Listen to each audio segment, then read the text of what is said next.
Hello, I'm Matt Sergio, the proprietor of the websites Conspiromedia and the Occult Beatles. Back in 2019, I published an article on my site, The Occult Beatles, looking into some links, some connections between Charles Manson, the so-called Manson Murders, and the Beatles.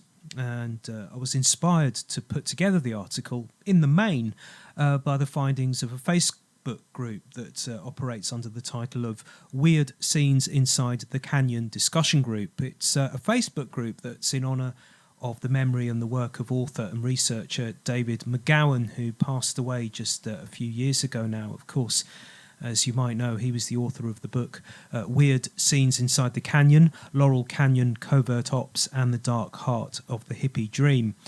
Now, this video here that you're watching and hearing right now is basically, in some parts, a video version of that article I published on my site, The Occult Beatles, back in 2019, with some added bits and pieces as well. Now, the reason I've posted this video up is basically for people who haven't got the patience to sit and read articles, basically, because I know there are many people who don't have the inclination all the time to sit and read articles for a length of time. So this video is for people like that.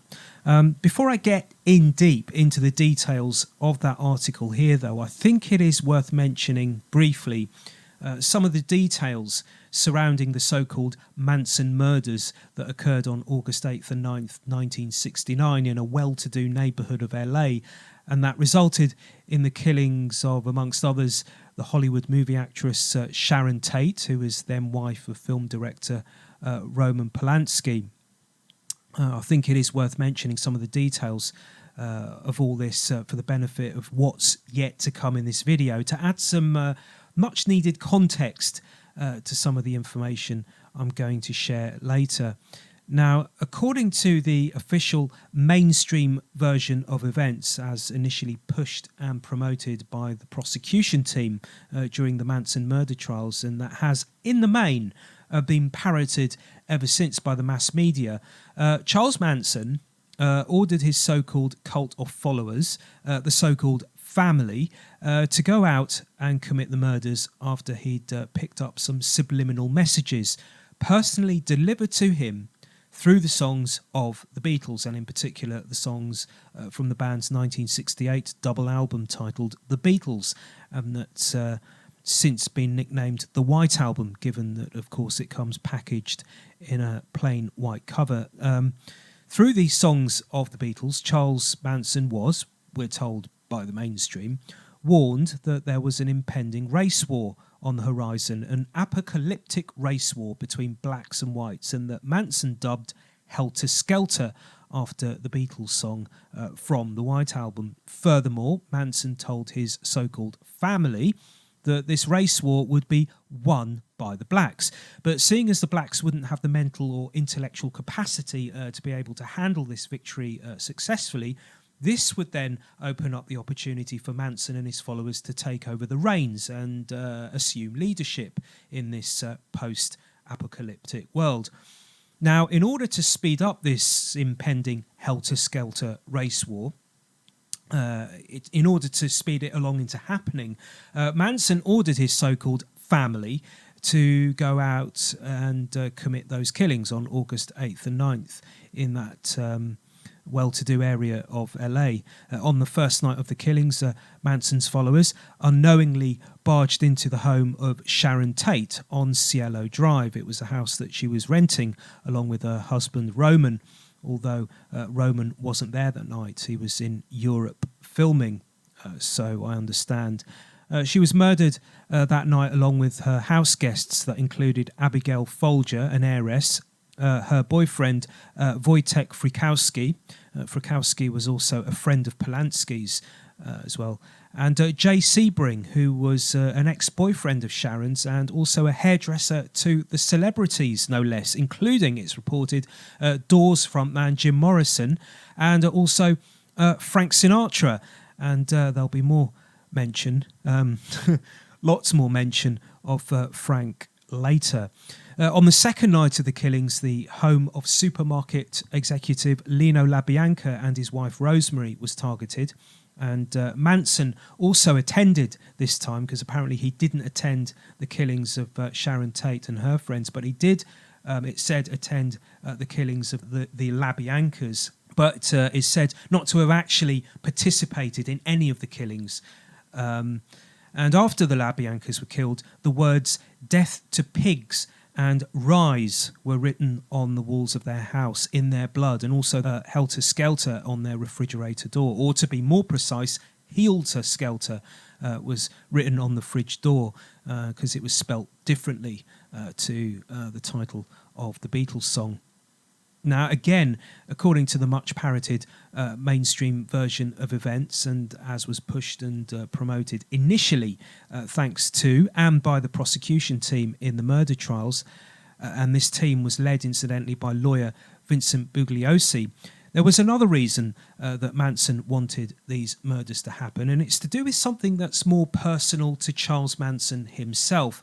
Now, it's no secret that Manson was a singer, guitar player and a songwriter, and it's also no secret that in the late 1960s Manson was on personal terms with a number of prominent figures within the US music industry, including none other than Beach Boys drummer Dennis Wilson. In fact, for a few months in the late 1960s, Manson was a house guest of Wilson's, and if I'm not mistaken, it's through Wilson, I think, that he got to meet Wilson's friends, the songwriter Greg Jacobson, and also Terry Melcher, who was the son of Doris Day, and also a well-renowned music producer who'd worked with the likes of, for example, the band The Byrds.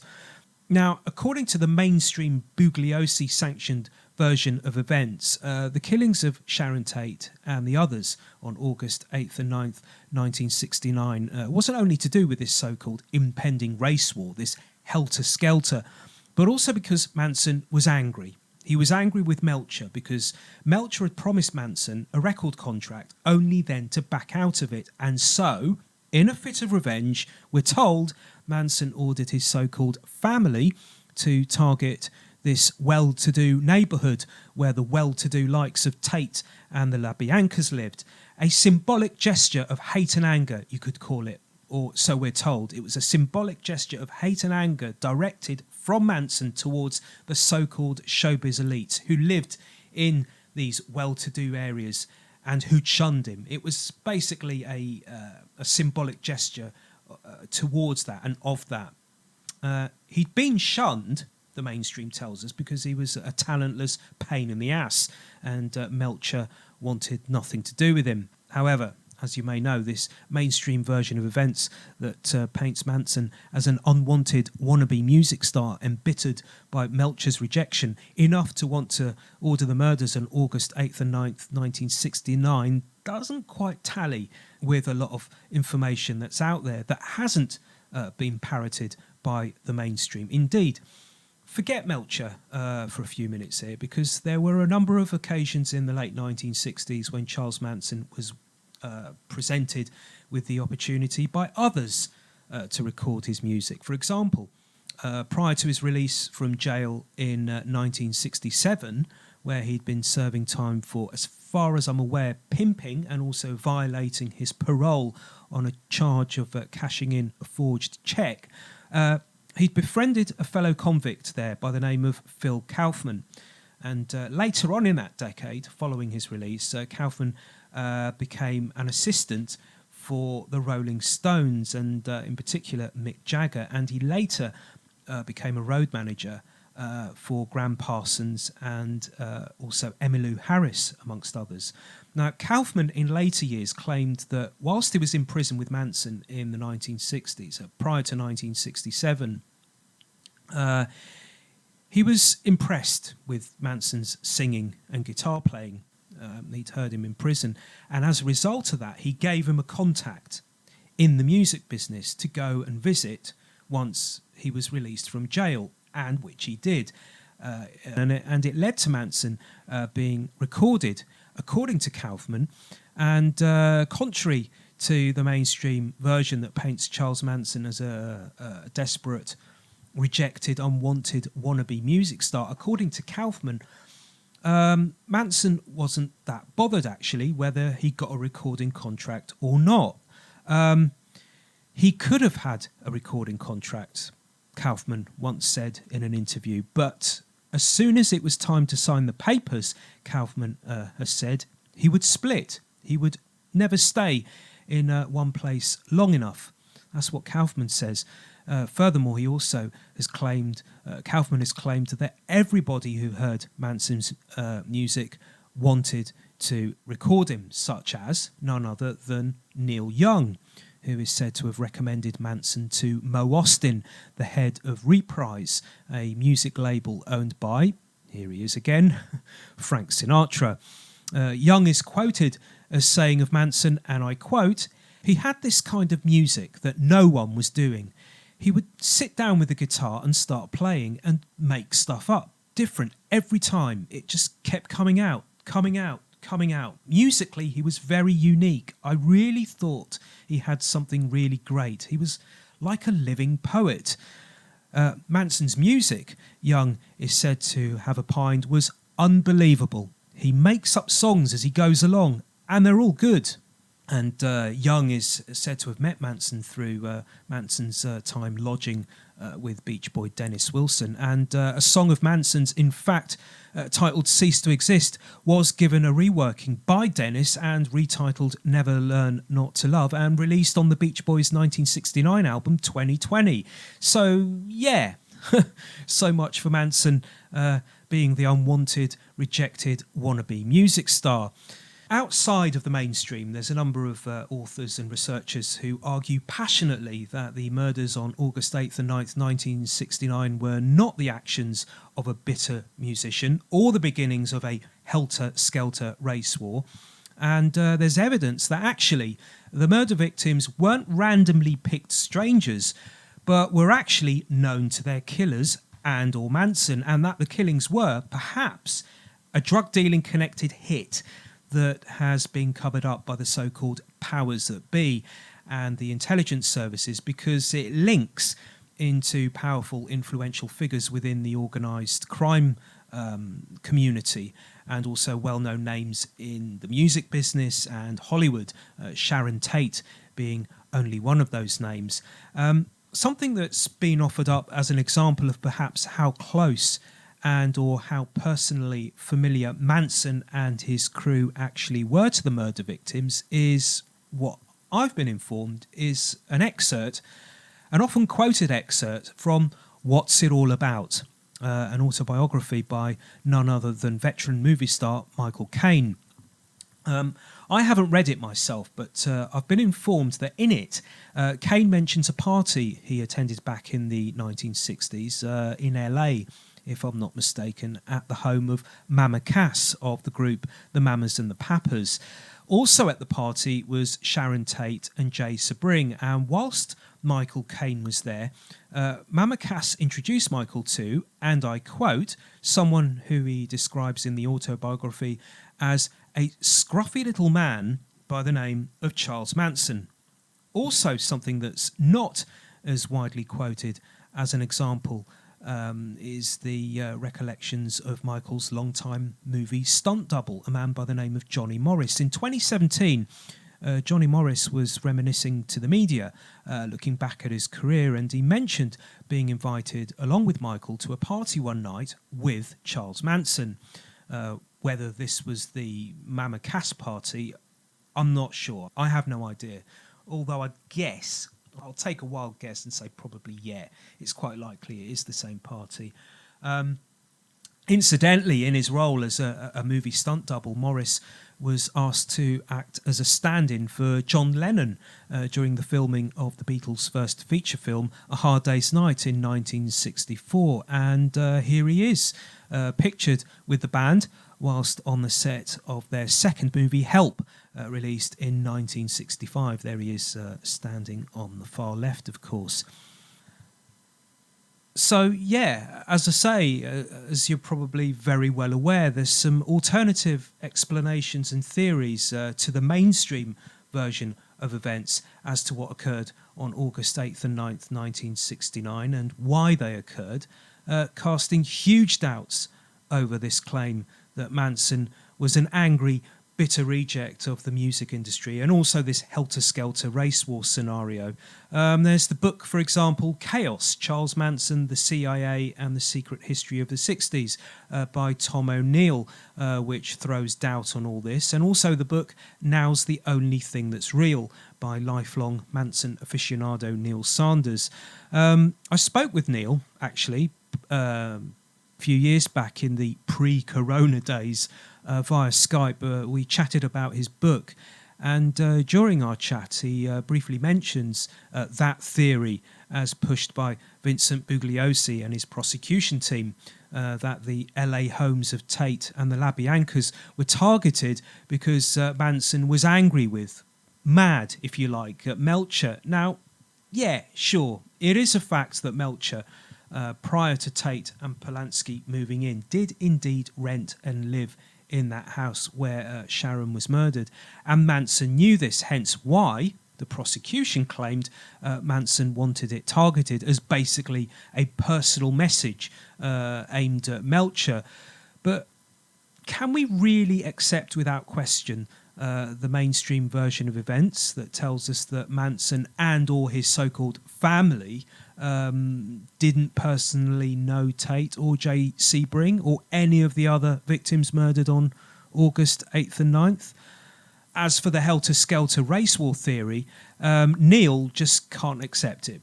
Basically, as you'll hear Neil say actually in just a few seconds, this theory was helped along by one of Manson's so-called family members, Paul Watkins, who testified against Manson in his trial, even though, Neil argues, Helter Skelter was actually, this idea of Helter Skelter was actually, aside from the name of a Beatles track, the name of an illegal gambling operation that Manson had been running on Spahn Ranch, a rundown former movie set in the desert, where Manson and his so-called family were living, and that was owned by a guy by the name of George Spahn.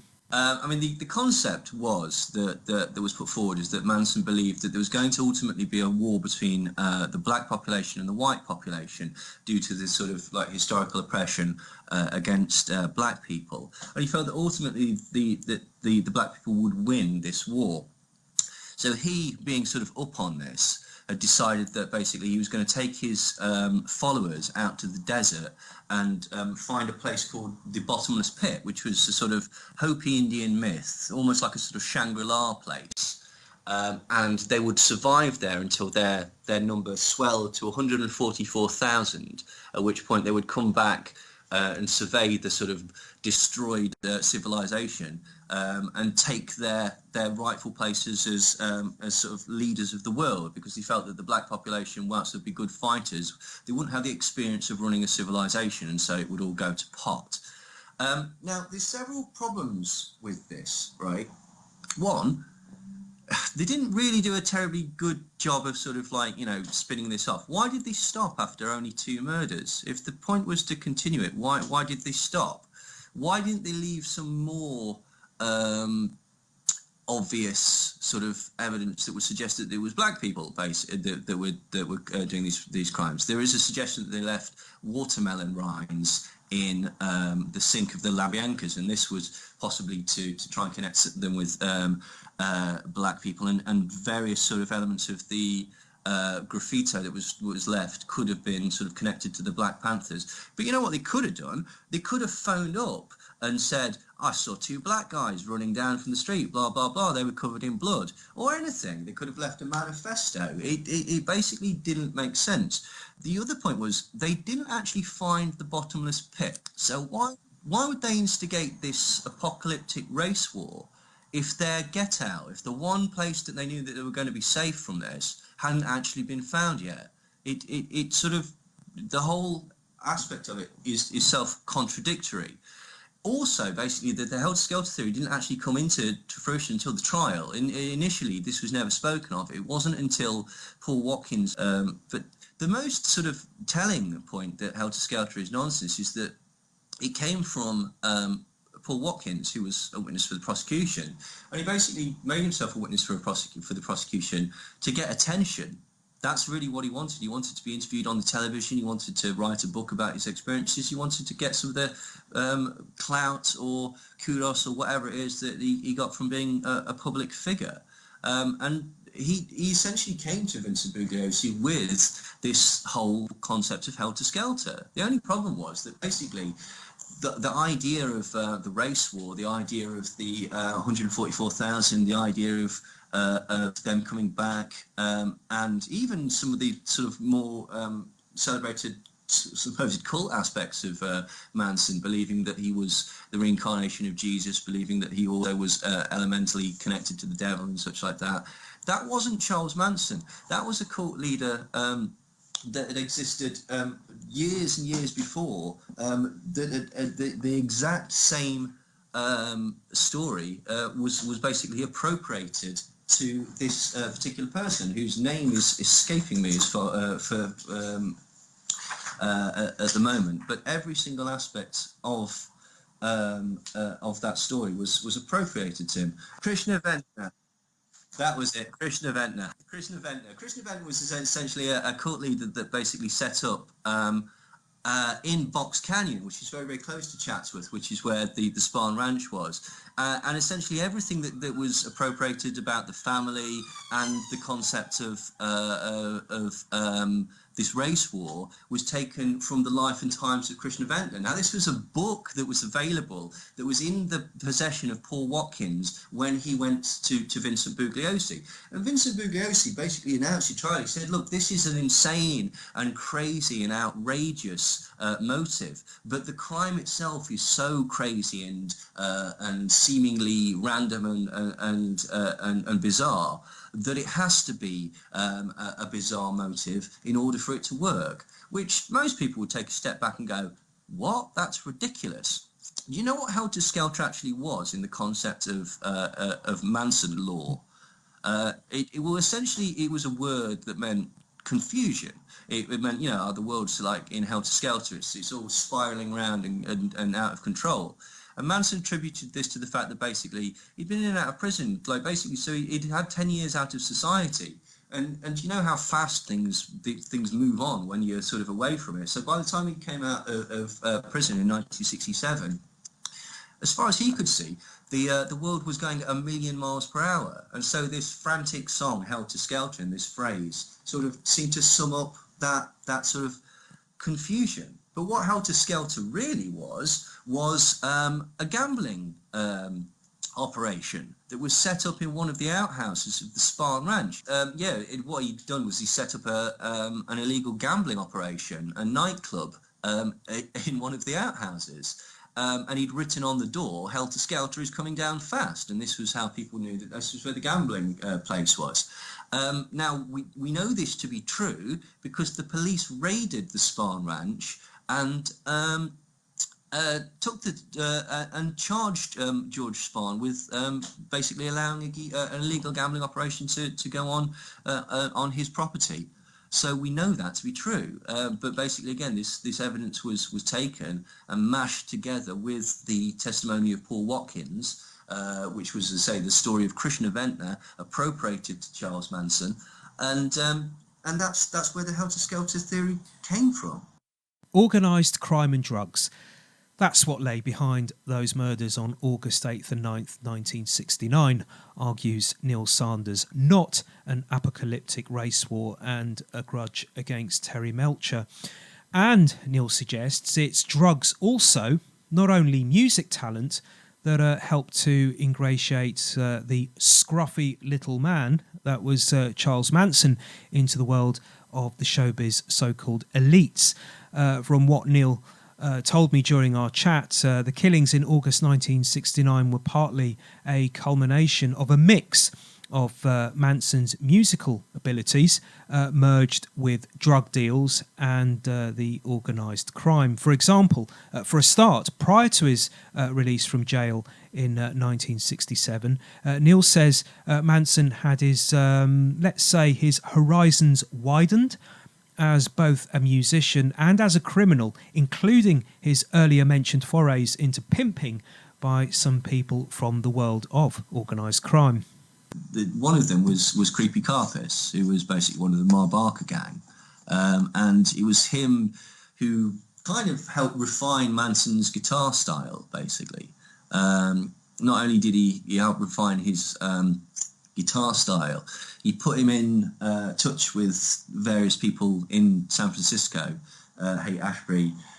Essentially, it would appear to be people who were connected to Mickey Cohen, a chap called Ray Lee, who was a sort of big-time mafia guy that sort of like ran clubs in San Francisco and stuff like that.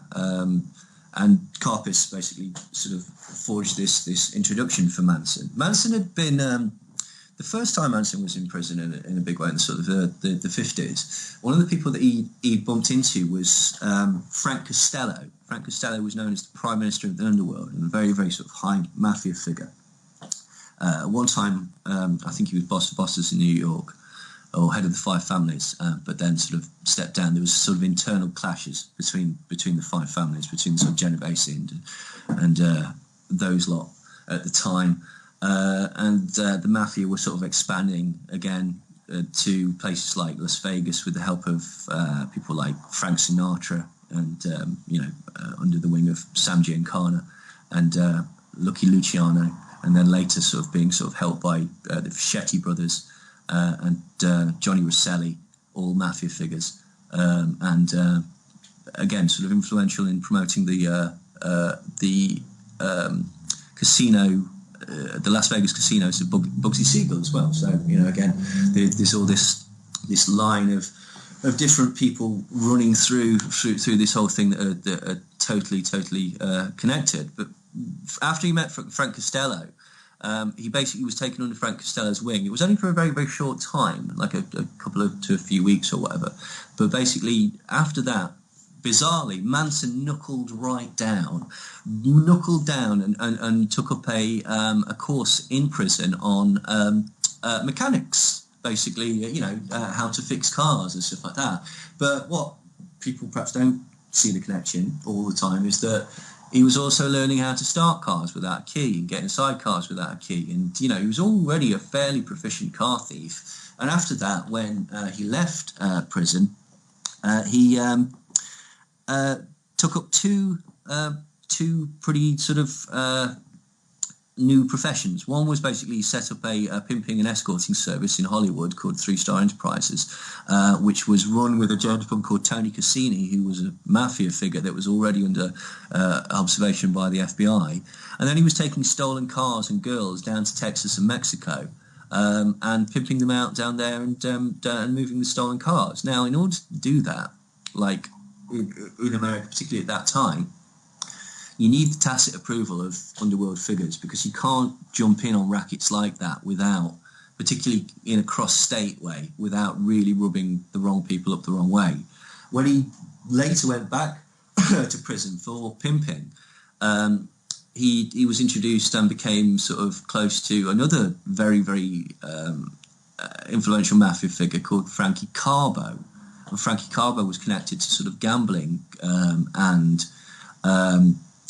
various other enterprises like that. One particular gambling enterprise that Frankie Carbo was involved with was Lino LaBianca. It came out in reports after the death of Lino LaBianca that apparently he owed as much as $30,000 to Frankie Carbo personally, which was certainly, again, one of these strange threads that seems to run through this particular story. He admitted on hard copy, right? This is the reason that nobody knows about this hard copy interviews, because basically he says two things. He says that are incredibly explosive.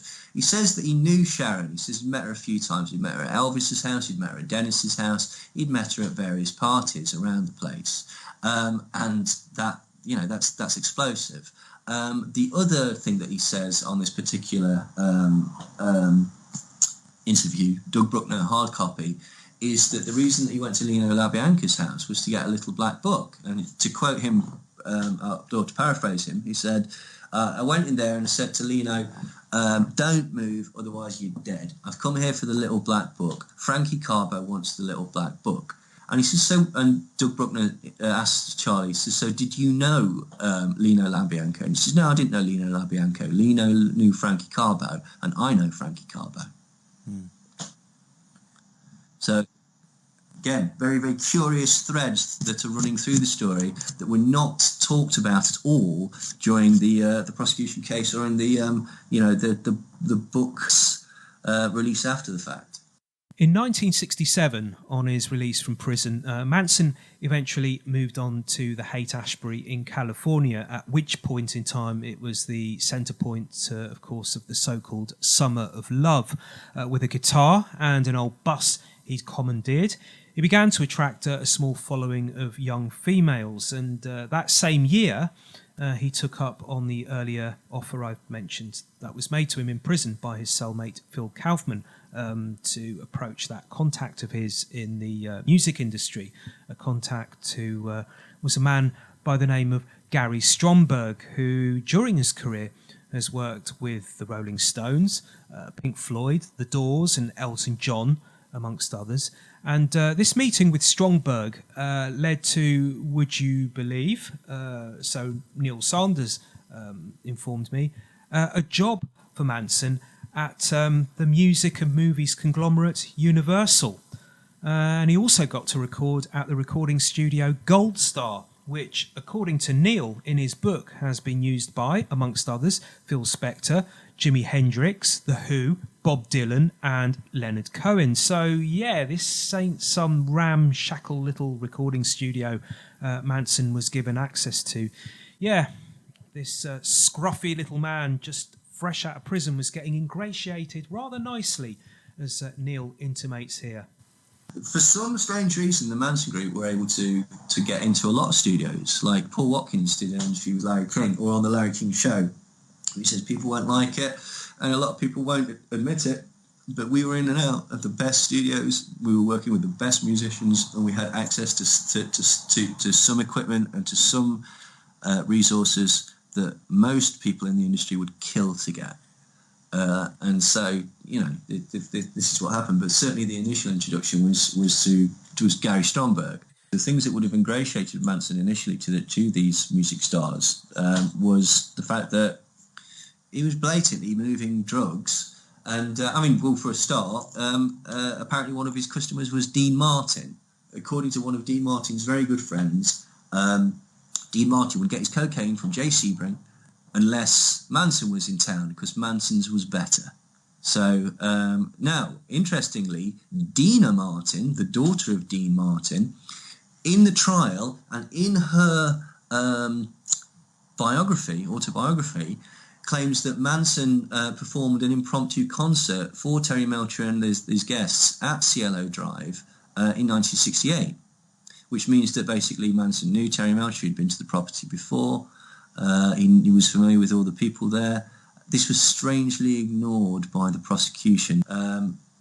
Basically there was an ongoing party that was going on at Dennis Wilson's house, Elvis Presley's house, Mama Cass's house, and Cielo Drive, which at the time was owned by Terry Melcher, or was frequented by Terry Melcher and Candice Bergen. But yeah, he knew, Hendrix's backing band. There's a suggestion, he makes many suggestions, that he actually hung out with Elvis and people like that. Hang on, here's one. This is in Seconds magazine. Did you ever hang out with Elvis? Sure, why not? I hang out with all those people. That's my neighbourhood. I lived in Elvis Presley's house, man. He ran me out of the yard and I got mad at him. I was going to throw some rocks at him because I always thought he was an idiot, an egotistical effing punk. I never liked him even a little bit, but everybody else always kowtowed to him because he was rich and everything. But to me, that didn't mean ish. I didn't give an F how rich you are. I'll bust you up anyway.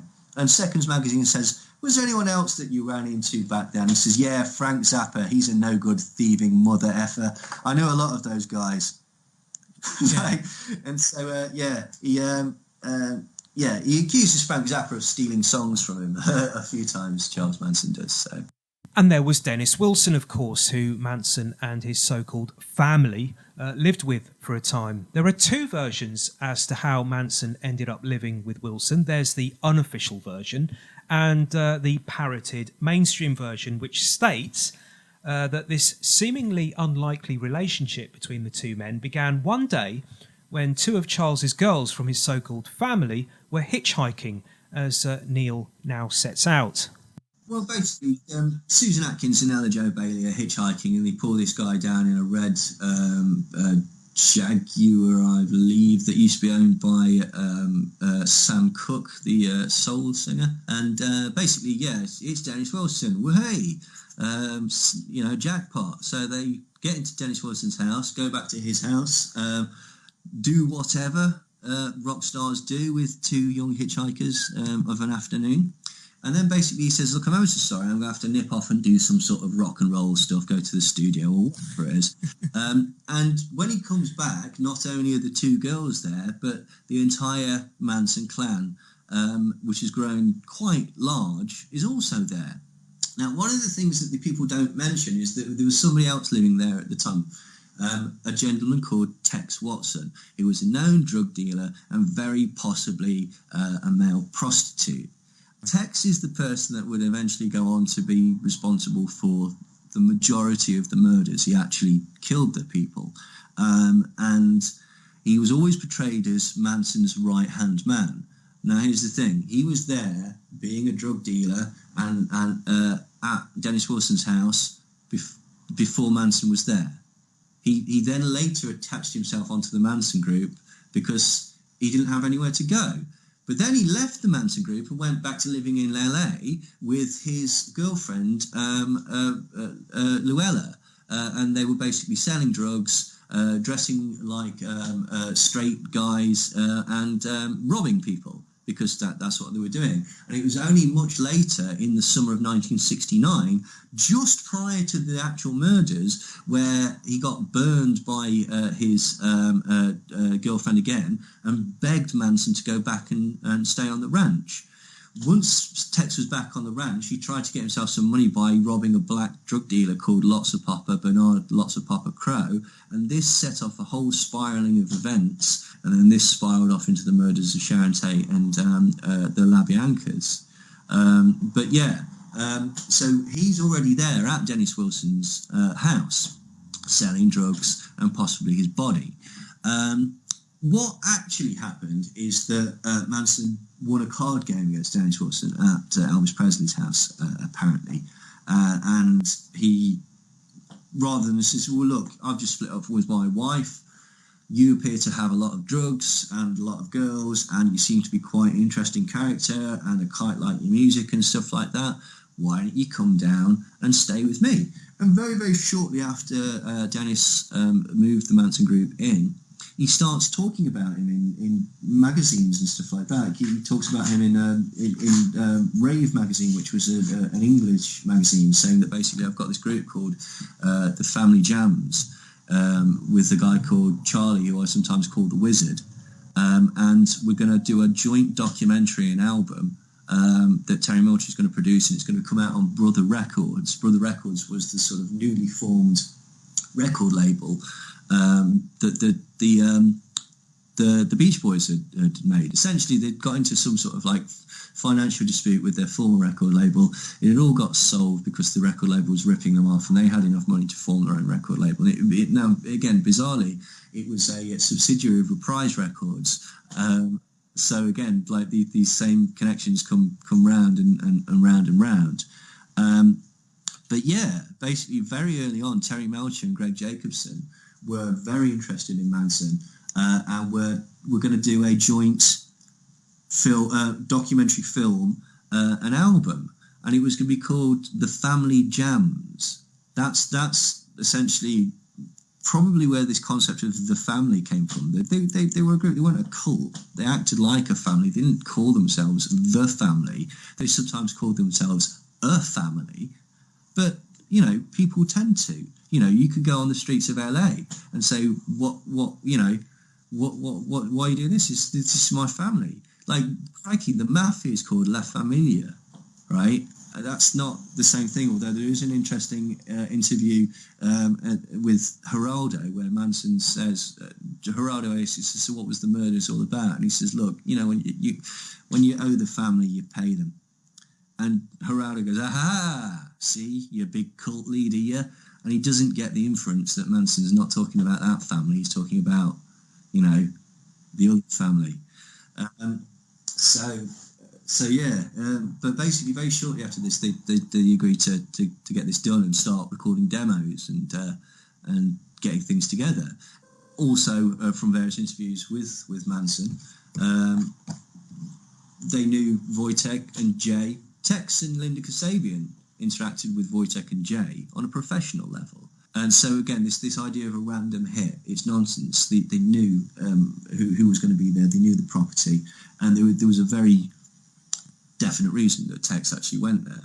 And also, there was a gentleman that was sort of like connected to the property called Sharat Khatami, who became again a witness for the prosecution, that was moving huge amounts of Iranian hash in and out of the property. So again, it's all very, very, very dodgy. These people are just. It's just there was just too many connections to the criminal underworld that would have been exposed. That basically, every person that you look at was involved in drugs or illicit sex or something like that. And so if you kept pulling on these strings, the entire tapestry would just disintegrate sooner or later. Murder victim Jay Sebring was also, says Neil, heavily involved in the dealing of drugs. His role as a hairdresser to the stars was but only one string to his bow. He introduced the use of two things, apparently. The use of shampoo by men so that they, maintained their hair, and the use of scissors rather than clippers. And he was one of the first people that basically popularised so that it was okay, it was perfectly masculine to take pride in your appearance. And so he popularised it, like very, very macho actors like Steve McQueen and Paul Newman and people like this, Michael Caine, it was perfectly acceptable for them to have their hair done by Jay Sebring. He would have become Vidal Sassoon. It would have been Sebring International rather than Vidal Sassoon. He would have been the premier sort of hair person had he not died. But it would appear that basically on the side of this, ever since his days in the ever since his youth really, he'd always dabbled in a sideline of selling hard drugs to his clients, and this was confirmed by people like Steve McQueen's wife, Neve McQueen. That's another interesting connection. One of the first one of the major clients that Jay Sebring had was Frank Sinatra. And it was through the sort of introduction through Sinatra that Jay was able to get in touch with people like Peter Lawford and Dean Martin and various other people like that, and Sammy Davis Jr., all of whom were rather fond of the old drugs.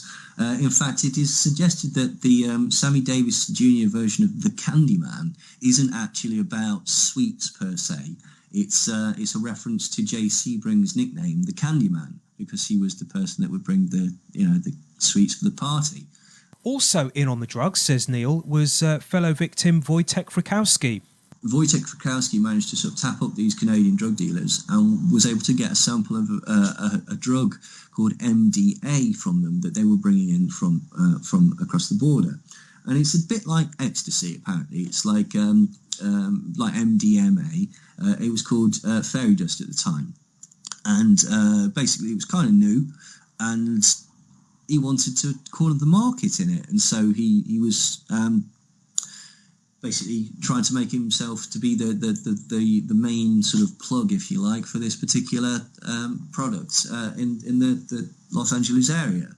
Unfortunately, the very first batch that he received was tainted. It was bad somehow, And when he found out about this, Wojtek was furious. And Wojtek had basically tried to set himself up as an actor, then a stuntman, then a director.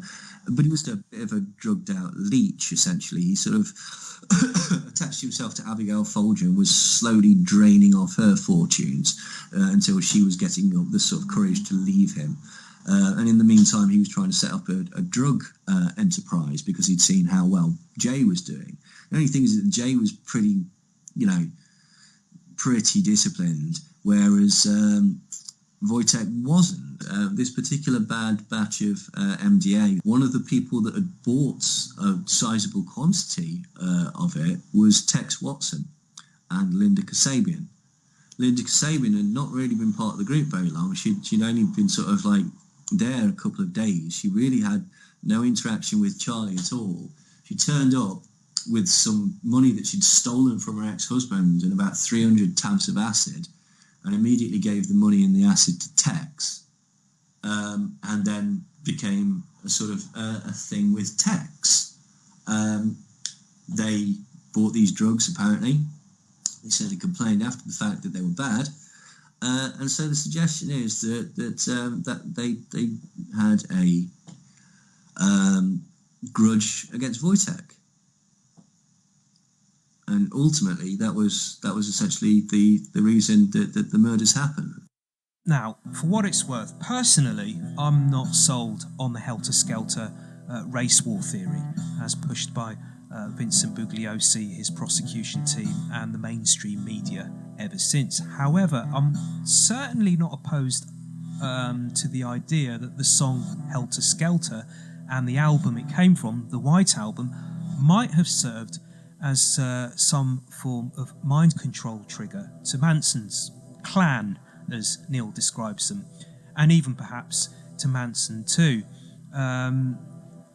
And I should just point out here at this point that this isn't a view that's shared by Neil. This is my own personal take on this. I mean, for example, with regards to it possibly being a mind control trigger for Manson and or his clan, certainly the Beatles' music did resonate for Charles in some way, shape or form. For example, there was a house that he and his so-called clan rented for a time that had a yellow coloured exterior throughout, and because it had a yellow coloured exterior throughout, they called it Yellow Submarine. And of course there's that gambling den at Spahn Ranch that Neil mentioned, that was named Helter Skelter, a name that you could say represented to Charles not an impending race war, but nevertheless the way he would have seen the world when he came out of prison in 1967, right there in the middle of the countercultural explosion, the so-called Summer of Love, an acid-soaked so-called Western society that was also ravaged by anti-Vietnam War protests and race riots. This was a world, a helter-skelter world, so many miles away from the late 1950s, early 60s, when Manson was last out of prison.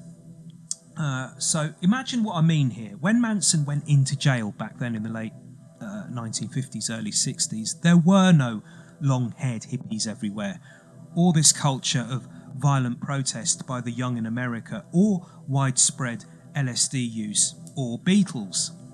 Okay, and so then to the Beatles, and also these links and connections I mentioned right at the beginning of this that form the basis of my article on my website, The Occult Beatles, and that was inspired in the main by the findings and the postings of the David McGowan-inspired Facebook group I talked about earlier.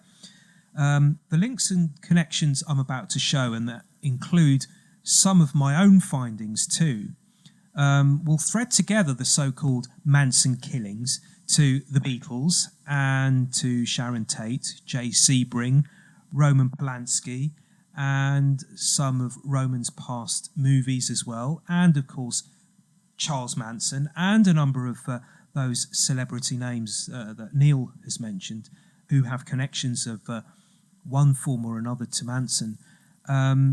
If you're not aware of these links and connections I'm about to show up, well, you might come away from it at the end of it thinking that actually the Beatles, intentionally or not, did have something to do with the murders, even if it wasn't this so-called race war, this much touted race war scenario. These links and connections I'm about to show are, well, I don't know, to be honest.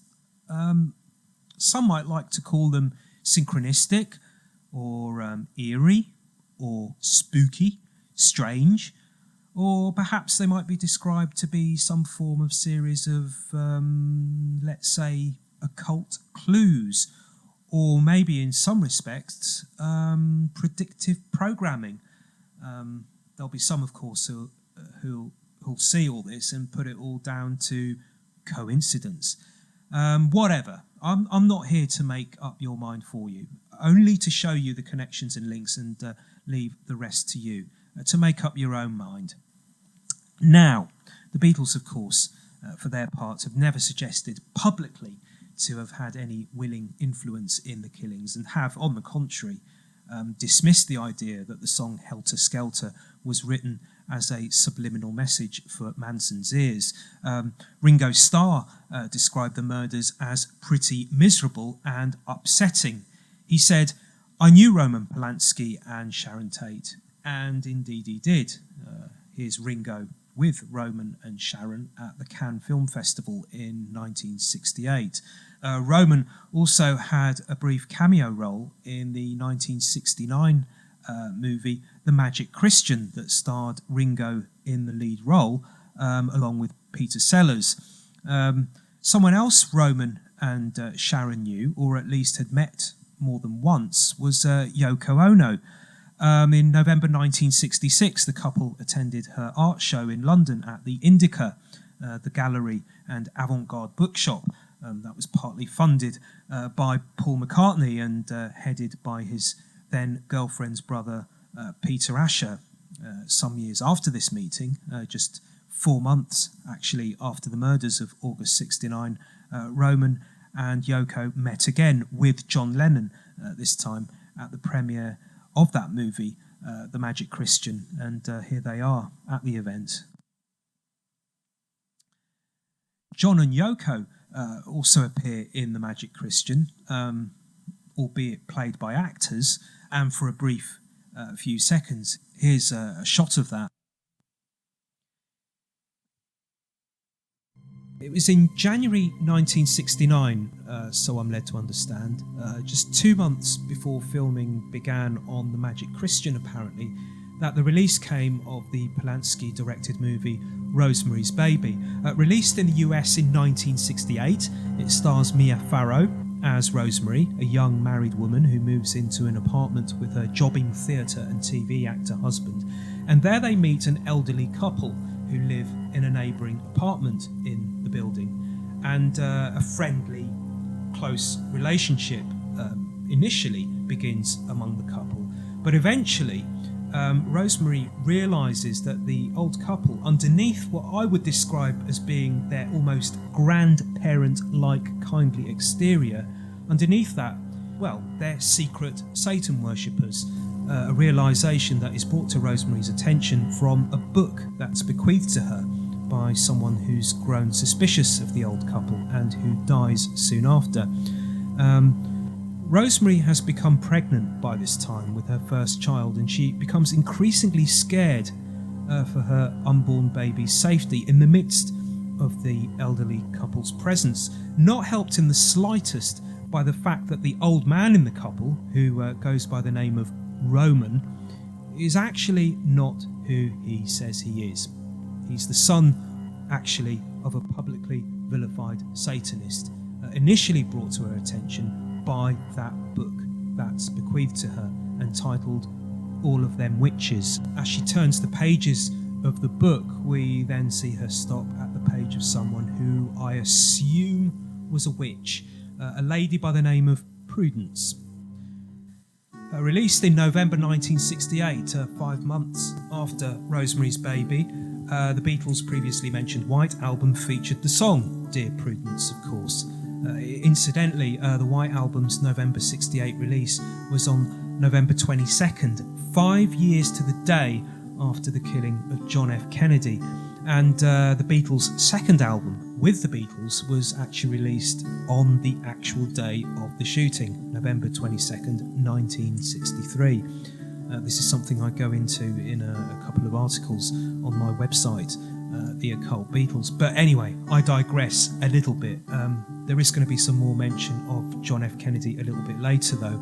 The Beatles song Dear Prudence on the White Album, this album that's said to have inspired Charles Manson to kill, was written by John Lennon about none other than a real-life Prudence, Prudence Farrow, Mia's sister. And John wrote it after he, Mia and Prudence had all resided with the rest of the Beatles in India in early 1968 at a meditation retreat which was hosted by the Indian guru figure, the Maharishi Mahesh Yogi. And in fact, here's a picture here from India, and in the far bottom left there, sitting next to Ringo at the front, that's Prudence Farrow. And in this picture, you can see Mia Farrow in India with the Maharishi, also the Beatles, and one of the Beach Boys there with the hat and the beard. That's Beach Boy Mike Love, and Mio is right in the middle there of the picture on the left, on our left. If you look facing the picture, you've got the Maharishi, and on the right, dressed in yellow, holding the acoustic guitar there, that's Donovan, of course.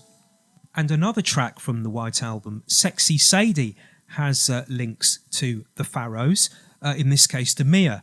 It was originally going to be called Maharishi. Again, this song was written by John, and it was going to be called Maharishi following allegations that had been made about the Maharishi's behaviour towards one of the female guests at the Indian retreat during the Beatles' stay there. And it was only after George Harrison suggested to John that he changed the title that it was changed to Sexy Sadie.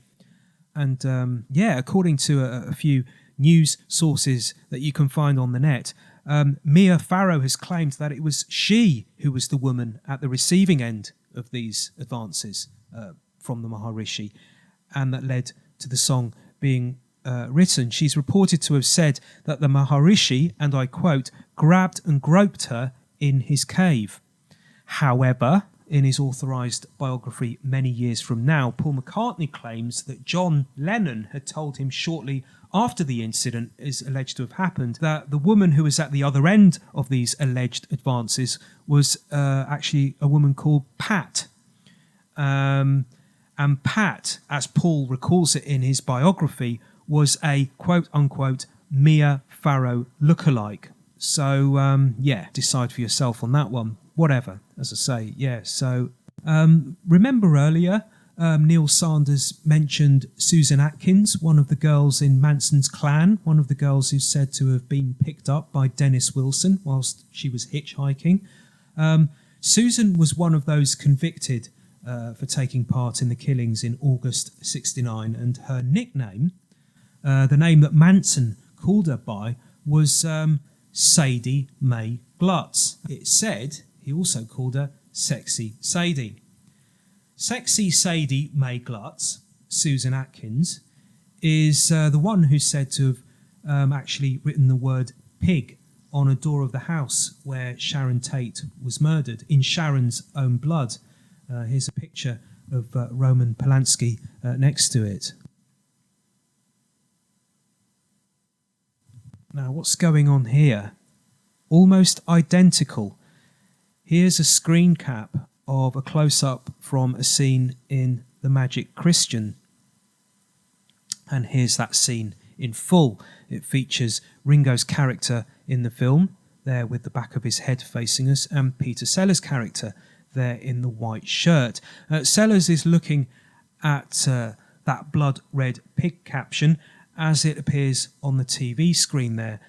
Having watched this movie myself in its entirety, in this scene, the TV screen at this point is showing us scenes from what's perhaps a news bulletin from what I can make out, because if you've watched it, you'll see that we get, on the TV screen, we get shown images of protests, demonstrations and public unrest, perhaps as a reference to 1968, an immensely turbulent year, of course, that saw anti-Vietnam War demos, the near collapse of the French government over in Europe after students and French workers joined forces over there, the assassinations of JFK's brother Robert and also Martin Luther King, and also race riots. This is why I guess we get shown the number 68 there next to that blood red coloured caption with Vote Pig. In The Magic Christian, Peter Sellers is Sir Guy Grand, a supremely rich and powerful individual. And Ringo starts off in the movie as a homeless young man who's then adopted by Sir Guy Grand and named Young Man Grand. So, in other words, he's a man-son. And more references to pigs are made in the movie. There's a scene where Sir Guy dons a pig mask and pokes his head out of a train carriage window as he speeds away from the train station. And sticking out of his mouth is a hot dog that he'd swiped from a street vendor without paying for it. Later, he hands the pig mask over to a policeman after he and Ringo's character are stopped for speeding. And of course, police over the decades have been referred to as pigs. There's no actual mention of anything like that here in this scene here, but maybe that's the reference that's being made nonetheless. Not in words, but in a symbolic manner there with the pig mask, of course.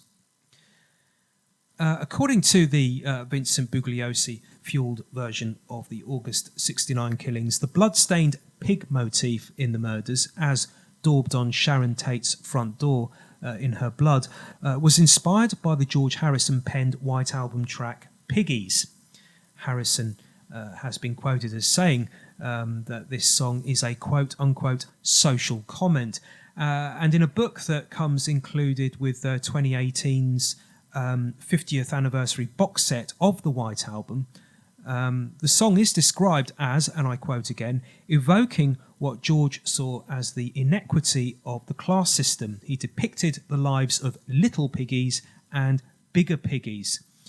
Now, if we're to believe Bugliosi, to Charles Manson, the references to piggies in George's song Piggies stood for, and again I quote, anyone who belonged to the establishment. Furthermore, according to the previously mentioned Greg Jacobson, who's quoted in Bugliosi's best-selling book Helter Skelter, the line in George's song Piggies, where he sings, "What they need is a damn good whacking," was George saying to Manson subliminally that the black man was going to give the piggies, in other words, the establishment, a damn good whacking. So we're back here, of course, to that apocalyptic race war theory, and that Manson is claimed to have said also would benefit the likes of movements such as the Black Panthers, and the word pig was often used by the Panthers to describe the police, of course. Now, with that in mind, there's a scene in The Magic Christian which, again, is coming from that TV set that Sir Guy Grand and Youngman Grand have switched on in front of them. Coming from the TV is a news bulletin about Crufts, which is an annual dog show that takes place in the UK. And with regards to that, the news report is reporting on a man from West Africa by the name of Mr. Umbongo. And in this news report, this fictional news report, of course, we see Mr. Umbongo being forced into the back of a police van as he's raising his arm and making the fist sign for Black Power. It turns out that his particular entry for Crufts, which is described by the news report as a new breed of dog, a curious cat-like creature, and called the Congo Black Dog, or Big Fang, had gone, in the words of the report, absolutely berserk at the dog show, engaging in a mass killing spree of its fellow entrants, eating a number of them. As it turns out, as we learn, this is actually no dog. Actually, it's poodle-type coat, as it's described by the reporter in the news report. isn't its natural appearance. It's a disguise that comes off at Crufts to reveal a Black Panther. Now, if you haven't already realised, the Magic Christian movie is meant to be a comedy, or more to the point, a satire. Although I personally, having watched it, I'm just not getting the jokes. Yeah, sure, I'll be honest. I accept that my failure to laugh along with the film is perhaps more due to my lack of intellect than the actual film itself. Okay. But from what I can make out from one or two descriptions I've read about this movie, it's meant to be a satire on money. Okay, that's what I've been led to understand. It's a satire on money, a biting criticism of society's fixation on financial and material wealth, and also of capitalism and corporatism. Well, yeah, fine, but the film's surrealism, yeah, and the way this message is delivered, for me, is all a bit too obscure, a bit too clever for its own good. Anyway, in the movie, we discover that the Magic Christian is actually the name of a luxury cruise liner. Or is it actually a luxury cruise liner that we see Sir Guy Grand and his adopted son, young man, boarding? Because all is not as it looks. As I say, this is a movie steeped in surrealism. What at first looks like a ship is actually a mock-up situated in a warehouse. This is something that comes to the realisation of the cruise liner's guests. Eventually, pandemonium befalls the cruise liner before its guests realise this. Chaos befalls the ship. What the cause of the chaos is, I honestly don't know, but the liner descends into a disaster zone, an emergency situation, and we see all kinds of scenes and images coming at us during this point in the film. For not only do we see the captain of the liner being attacked by a vampire, played by the most famous Dracula actor of them all, Christopher Lee, we also see a couple of guys in dinner suits on motorcycles, forcing themselves down a corridor in the guests' quarters. There's water pouring into the place. And also there's a gorilla that we see in the film, a gorilla making off with a briefcase. And as panic ensues and passengers rush to find safety dressed in life jackets, we can see graffiti that's been strewn across the interior of the so-called ship, various slogans, and these too, similar to as before in that TV news report on Sir Guy Grand's TV set, and similar to the scenes on August 8th and 9th at the homes of Tate and the LaBiancas, are written in blood red, words including oui and non. Another of the red smeared words we can see during these panic-stricken scenes is included in a sentence that can only be seen partially, as it's on a wall that's moving and doesn't stay in shot long enough in the film, long enough for it all to be shown to us, although we do get Cleaver. This could be a reference to Eldridge Cleaver, who was at the time a prominent and leading member of the Black Panthers. It's possible. Towards the end of the movie, Sir Guy Grand and Youngman conduct a hugely elaborate challenge on passers-by in London. They fill an industrial-sized vat to the brim with blood, urine and animal excrement, and then throw piles of cash notes into it. And then successfully, what they do is they successfully invite members of the general public who are passing by next to this spectacle to climb in and take the money if they want it. I'm going to turn your attention to the name of the truck delivering this stinking, disease-ridden content, which is used for the challenge. It reads, Slaughterhousing Limited. Slaughterhouse. In other words, the house of slaughter.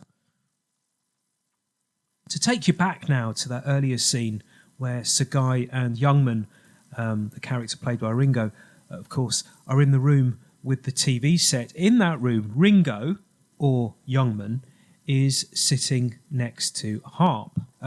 There's a blog I've come across called the Blog of Caverns, and on that blog it shows a screenshot of Ringo sitting by, or amidst, if you like, that harp. It's a moment in the film that lasts just a few seconds, and the Blog of Caverns website notes it's reminiscent. That piece, that shot is reminiscent with a very short moment from another film, one that was first released 2 or so years earlier to the Magic Christian, and titled Eye of the Devil. The Blog of Caverns offers no explanation or interpretation for these similarities in these images, in these 2 images. And so, intrigued to find out more, I set about looking myself for some possible explanations. And do you know what? It turns out that the image of the little boy behind the harp strings from this movie, Eye of the Devil, is a movie that stars Sharon Tate. Eye of the Devil is a movie that stars Sharon Tate, and furthermore, the movie's screenplay is said to have been partly written by Terry Southern, who's also the writer of The Magic Christian, both the film and the novel that it's based on. Southern made his name in the mid-60s following his writing work on Stanley Kubrick's movie Dr. Strangelove, and in 1967 Southern appeared as one of the favoured faces on the Sgt. Pepper album cover. And then in 1968, Ringo got a part in the big screen adaptation of Candy, another of Southern's books. In The Eye of the Devil, the child we see through the harp is the son of... actually, I can't pronounce the surname here. He's the son of Philippe de... And that's as far as I'm going to go with that from my own mouth. What I'm going to do is I'm going to refer to a YouTube video I found which pronounces this name a lot better than I can.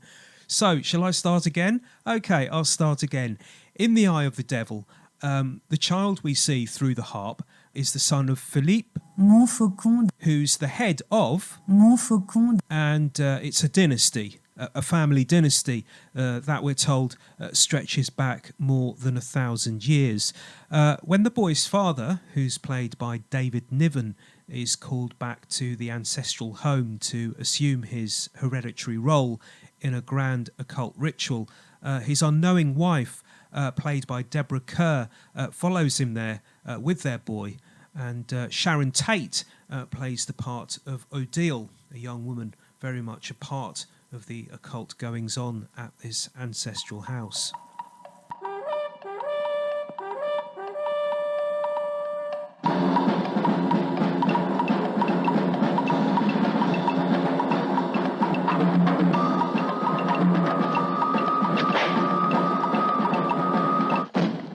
What are you seeking, Philippe? Am I seeking? Or am I being sought? Do the people here think that you're some kind of a magician? A god? Catherine, you shouldn't have come here. But what does it mean? What was that ceremony? Up there in the tower? The people of Bellanac are deeply rooted in the past. Their traditions of worship are ancient. Some of these traditions may seem strange to an outsider. This is no place for a woman. It never has been.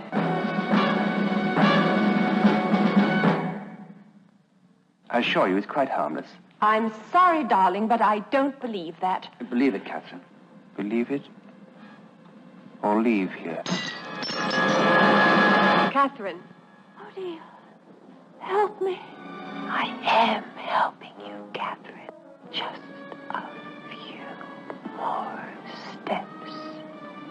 Just a few more steps. Oh, dear!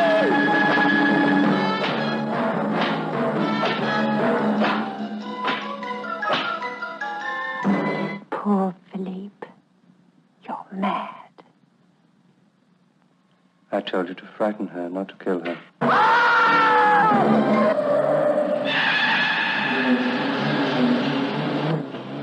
Catherine, I believe you're up against something very strange, very dark here. You don't seem to need me anymore. Of course I need you.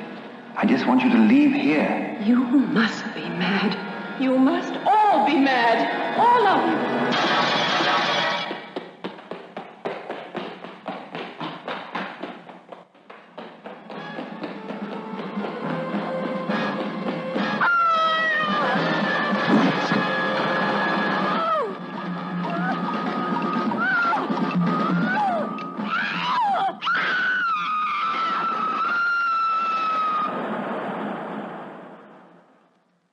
As you can perhaps see in that trailer there, a white dove is shot down by an arrow. It's shot down by Odil's brother, Christian de Carré, a young man with close ties to the family.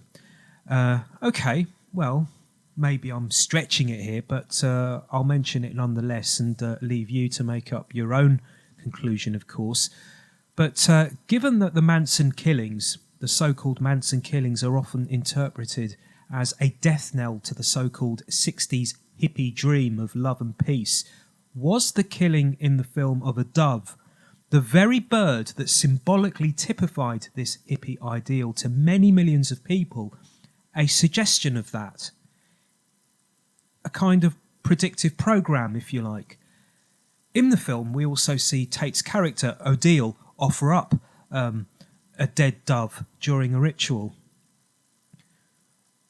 And a week after Tate's murder, in August '69, came the Woodstock Festival, complete with its now iconic dove emblem. I think it's also worth perhaps including this poster here from 1968, complete with a dove, as well as a Black Panther and the words Eldridge Cleaver, or the name, should I say, Eldridge Cleaver. The Eye of the Devil film, Tate's first starring role in a big screen release, was originally going to be called 13. I'm presuming that this is because in the film, Philippe's wife discovers that her husband has volunteered himself to be sacrificed in a black mass in accordance with a long-held occult tradition in his family, and referred to in the film as the Dance of the 12. The 12, these 12 are apostles plus one, the god that they worship, making 13, of course. Fast forward a few short years, and the last movie in which Sharon Tate starred was a comedy released in 1969, some months after her death, and it was going to be titled originally 12 plus 1. It was then renamed The 13 Chairs.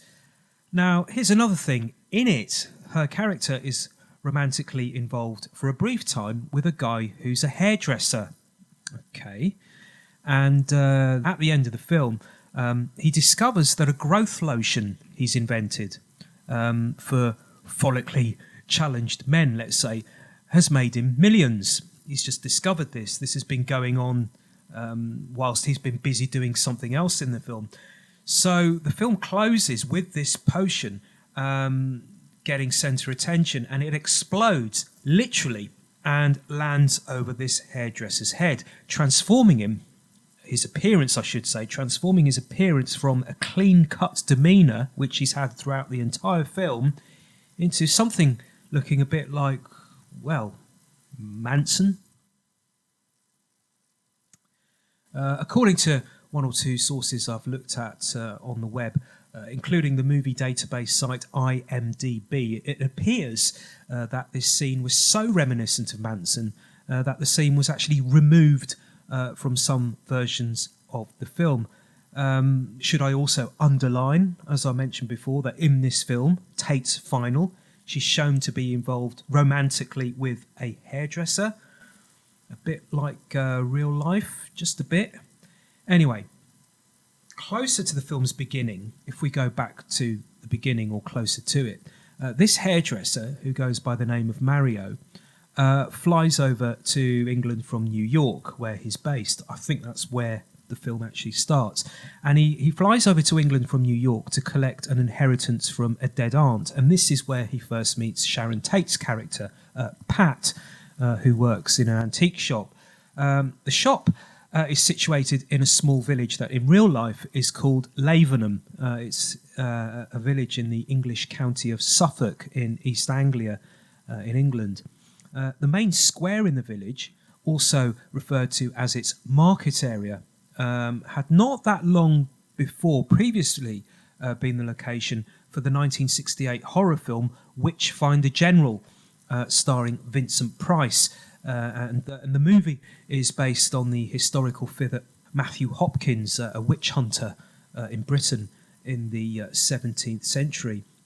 In more recent times, there has been claims that the village has been at the centre of ghostly hauntings, of strange, eerie happenings. A few months, actually, after the release of The Witchfinder General in February 1969, its director, Michael Reeves, died aged just 25, the victim of what we're told was an overdose of alcohol and barbiturates. One source I've come across on the net about this makes a point of noting that his body was found on February the 11th, 2 days before the Roman festival of Parentalia, the purpose of which, the website states, was to honour the dead. And then, so I'm led to understand, a week after Michael Reeves' body was cremated, that's when shooting began on what would become the 13 Chairs, starring Tate, of course. Some months later, in December of 1969, who should turn up to this very same village, but none other than John Lennon and Yoko Ono, to make their very own film, an 18-minute plus piece that they called Apotheosis. And the film shows them being launched off into the sky from Lavenham's marketplace in an orange hot air balloon. And so now here's Lavenham Marketplace, as seen in 17th century form in The Witchfinder General, in a scene where a suspected witch is burned at the stake. And here's Sharon from 12+1, or the 13 Chairs. It's taken from a scene in the previously mentioned antique shop where she works in the film. And as we can see from looking out that window, the building she's in looks out over Lavenham's marketplace area. For example, note the Tudor building behind her there. And here's John and Yoko from Apotheosis and their visit to Lavenham, and dressed in garb that's quite identical, you might say, to the outfits worn during the so-called Dance of the 12 in Eye of the Devil. Note also the eye on the roof overlooking David Niven's character during the occult ritual. Note that, and then this from the Beatles' Magical Mystery Tour bus from their film of 1967. On the subject of the Magical Mystery Tour film, the actress Jessie Robbins, the lady who plays the part of Ringo's auntie, Aunt Jessie, in the film, she would have been seen by the general public on the screen earlier on in that year, in 1967, with the release of the movie The Fearless Vampire Killers, in which she co-stars with Sharon Tate and Roman Polanski. Indeed, Polanski also directed the film. And there she is, with Polanski in the background there.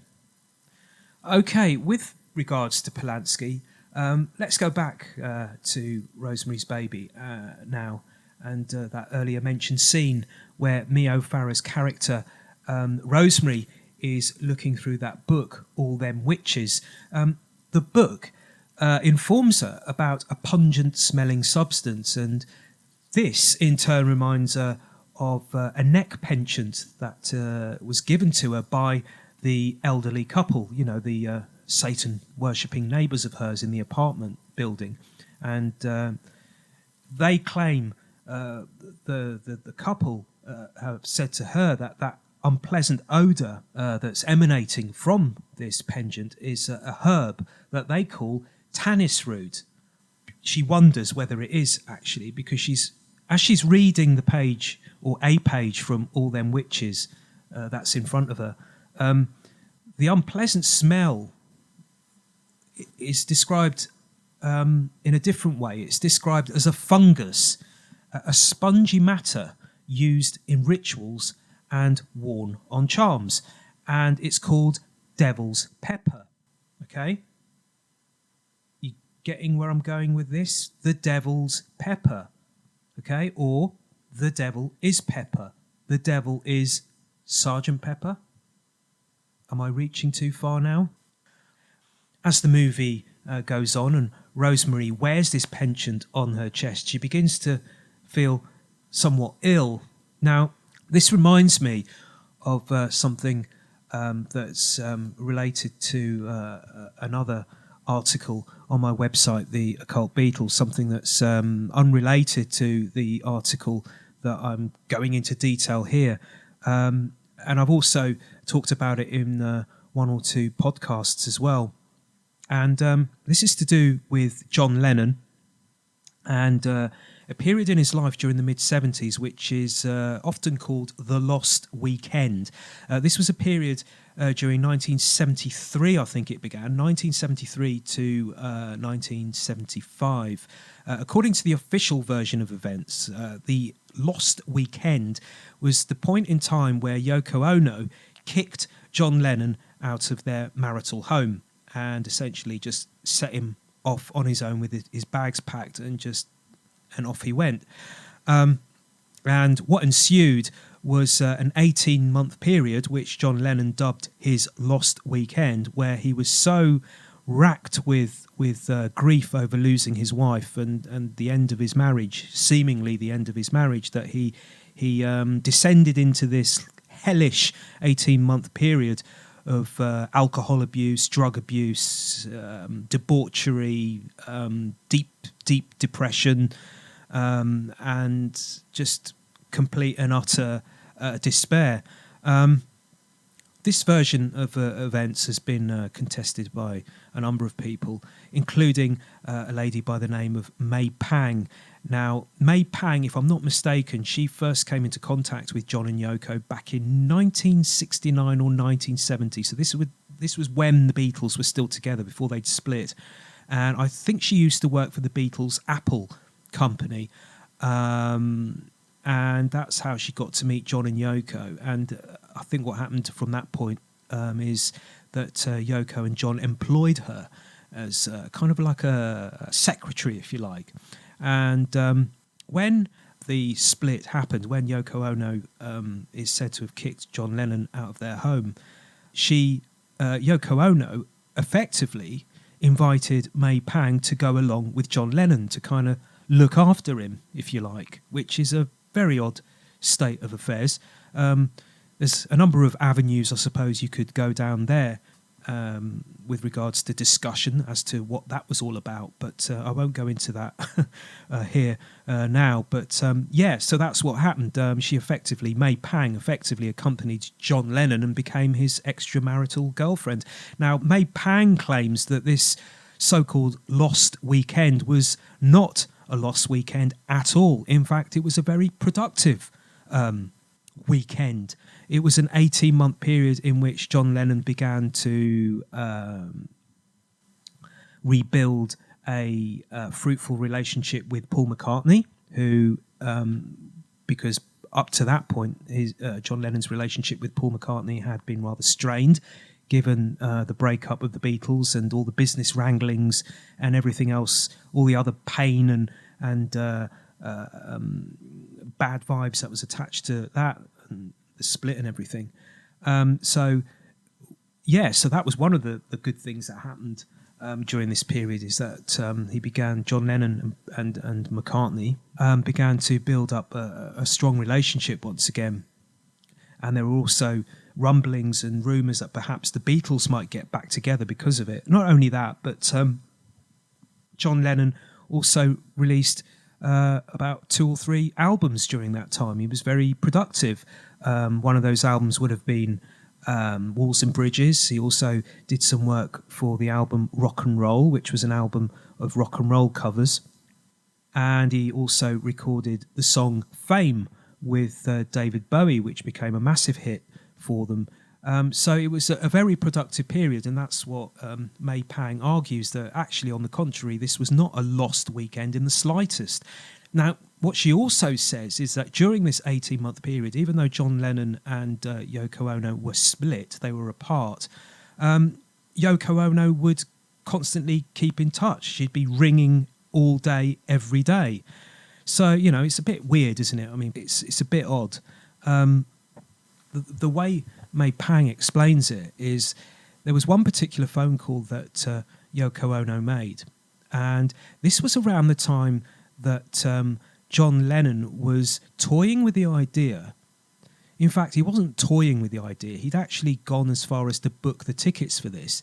He'd booked the plane tickets to go to New Orleans to see Paul McCartney. This would have been around early 1975, if I'm not mistaken. And Paul McCartney was in New Orleans recording with Wings. They were recording their the material for what would become their album Venus and Mars. This was the follow-up to their big hit album Band on the Run. And John Lennon said to May Pang, hey, you know, do you fancy going over to New Orleans? What do you think about the prospect of me and Paul perhaps writing songs together again? So that's what was going to happen. John Lennon actually, according to May Pang, John Lennon booked the tickets. And actually, I think there is actual footage of John Lennon talking about this. I think you can find it, actual recorded audio footage of John Lennon talking about his intention to use these plane tickets to go and fly to New Orleans to meet with Paul. Now, on the weekend that this was about to happen, I think it was going to happen on a weekend. Prior to that weekend, about a day or two before this weekend was about to kick off, who should ring up? But, of course, Yoko Ono. And she informed John that she'd found a hypnotist, a quote-unquote hypnotist, who could cure John Lennon of his smoking, his addiction to heavy smoking. Now, the way May Pang has described it, she has said in one or two of her books that she's written and also in interviews that she's given, she herself felt very uneasy about this. She thought to herself, something not quite right about this, you know. And she expressed this to John. She said, please, John, don't do this. Don't go. I've got a bad feeling about this. And John was okay with this. He just reassured May that everything would be fine, that he'd go over to see Yoko and this quote-unquote hypnotist, and that he'd be back within a few hours, and then they'd go out to dinner, perhaps, or do something. So off he went. Now, there's two versions of what transpired next. In one version, May claims that John was gone for the whole weekend and didn't return again until the Monday. She didn't see him again until the Monday. In the other version, she claims that he came back hours later. But in each version that she's given, the outcome of what she claims to have happened after she's seen John, after he's been to see this hypnotist, is that he's come back a quote-unquote different man. Completely different to the man that had left to go and see this hypnotist. She's described him as being almost acting like a zombie, is a word that she's used. She's also said that when he came back, his attitude towards Paul McCartney, towards any prospect of getting back together with him and recording or singing or writing together, was just the opposite to how he was before he'd gone to see this hypnotist. And it wasn't long after this, maybe just after he'd returned from this visit with this hypnotist and Yoko, it wasn't long after this, maybe a few hours or a day or two after this, that John Lennon decided that he was going to go back to Yoko Ono. That's what he did. He returned to Yoko Ono and to live at the Dakota, the apartment building that he and Yoko shared in New York. And there's a story that she gives, and this is with relevance to what this video is about, I suppose. It has some relevance to it. Before he left, he gave, before he went back to Yoko, he gave May a gift from Yoko, kind of a brooch, a neck brooch. you could say, a penchant, just like Rosemary was given in Rosemary's Baby. And the way that May Pang has described it is she looked at this penchant and she opened it and she said it just smelt absolutely foul. So foul that she wanted to know what this substance was that was making it smell so foul. And she claims she actually went to an occult shop, a specialist shop dealing in occult artifacts, and she gave it to the shop assistant and asked the shop assistant if he or she had any inclination as to what this foul-smelling substance was. And the shop assistant inspected this, and he is said to have said to May, according to what May has said, "Whoever has given you this as a gift really doesn't like you." Now, on the subject of the Dakota, actually, this apartment building in New York where John and Yoko lived together for most of the 1970s, and outside of where actually Lennon was shot in 1980, this Dakota apartment building was actually used by Roman Polanski. As you may know, it was used by Roman Polanski as the outside location shots for the Bramford building, the fictional apartment building where Mia Farrow's Rosemary and her husband lived in the movie Rosemary's Baby, along with the Satan-worshipping couple. And here it is. Here's an aerial shot of the Dakota in the credits of Rosemary's Baby in the movie. And here's Rosemary with her husband beside her as they stand within the doorway of the Dakota where Lennon would meet his death just 12 years later. Okay then, remember now, if you will, the blog I mentioned earlier, the Blog of Caverns site, because on that site I've seen an interesting Dakota-themed link of screen caps of what you might say are of a prophetic nature or predictive programming, maybe. Here's the actor Lawrence Harvey appearing briefly in The Magic Christian, in the movie The Magic Christian. Incidentally, Lawrence Harvey was one of the guests at the wedding reception of Sharon Tate and Roman Polanski in London. There he is. And so was Michael Caine, and there's Michael Caine at the reception, and next to him is Candice Bergen, who was the girlfriend of Terry Melcher. Anyway, here is Lawrence during the 1962 film The Manchurian Candidate, starring as a mind-controlled assassin in waiting. This is a screen cap of a scene from the film, and this scene was filmed, according to the Blog of Caverns, on February the 12th, 1962, almost 2 years exactly to the day before John, Paul and Ringo would stand on what you might think, by looking at these photos, is almost exactly the same spot. Photographed on February the 8th, 1964, there in the background, behind them, can you see, is that's what I'm led to understand is the Dakota, okay? That's the Dakota building. There you see I've outlined it, okay?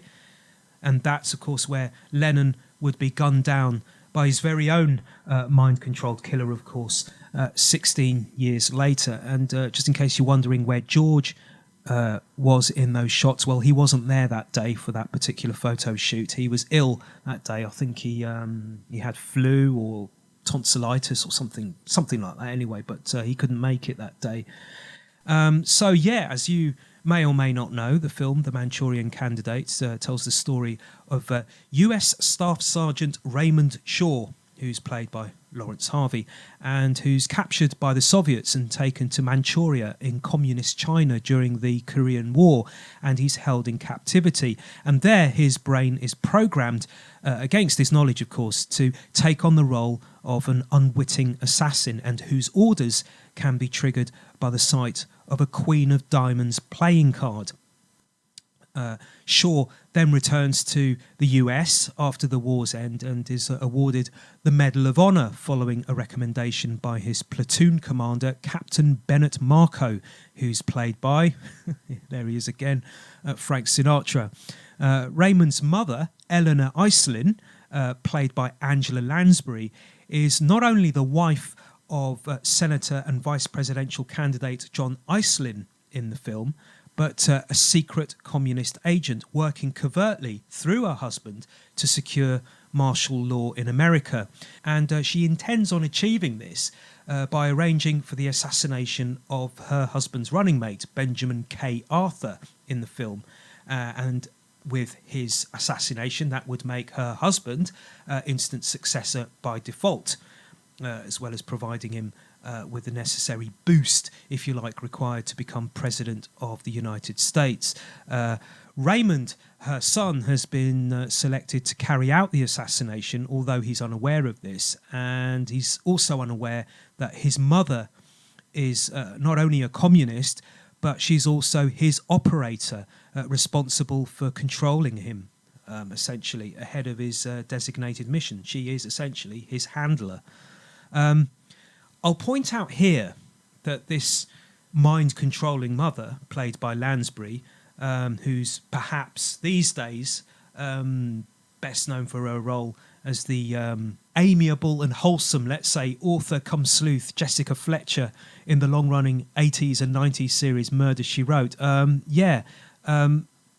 will note here that Lansbury, her daughter, her real-life daughter, Deirdre, or Dee Dee, as she's also known, back in the 1960s, when she was a teenager, used to spend a lot of time with Charles Manson's clan. And it's also said that her mother, Angela Lansbury, went as far even as to write a note for her daughter, who was underage. She was under 16, perhaps, I think, or under 21, I'm not sure, but she was a teenager, I think.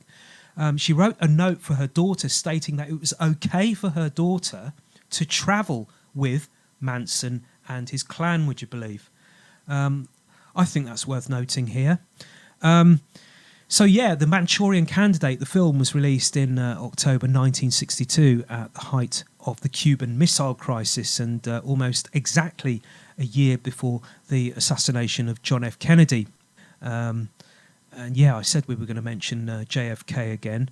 A rumour that still persists to this day is that Frank Sinatra decided to remove the Manchurian Candidate film from distribution following JFK's assassination, and this would explain why the film wasn't widely seen on TV or in cinemas until its eventual release on video cassette in the late 1980s. Those who were closely involved in the making of the movie have denied the rumours. They've denied that this is true. Okay, they claim that that the reason that it's been absent from screens is mostly due to legal and financial issues and not connected in any way to the death of John F. Kennedy, who of course died at the hands of, as many would say, a mind-controlled assassin. As is widely known, Sinatra was a friend and a huge public supporter of JFK during his election campaign to become president.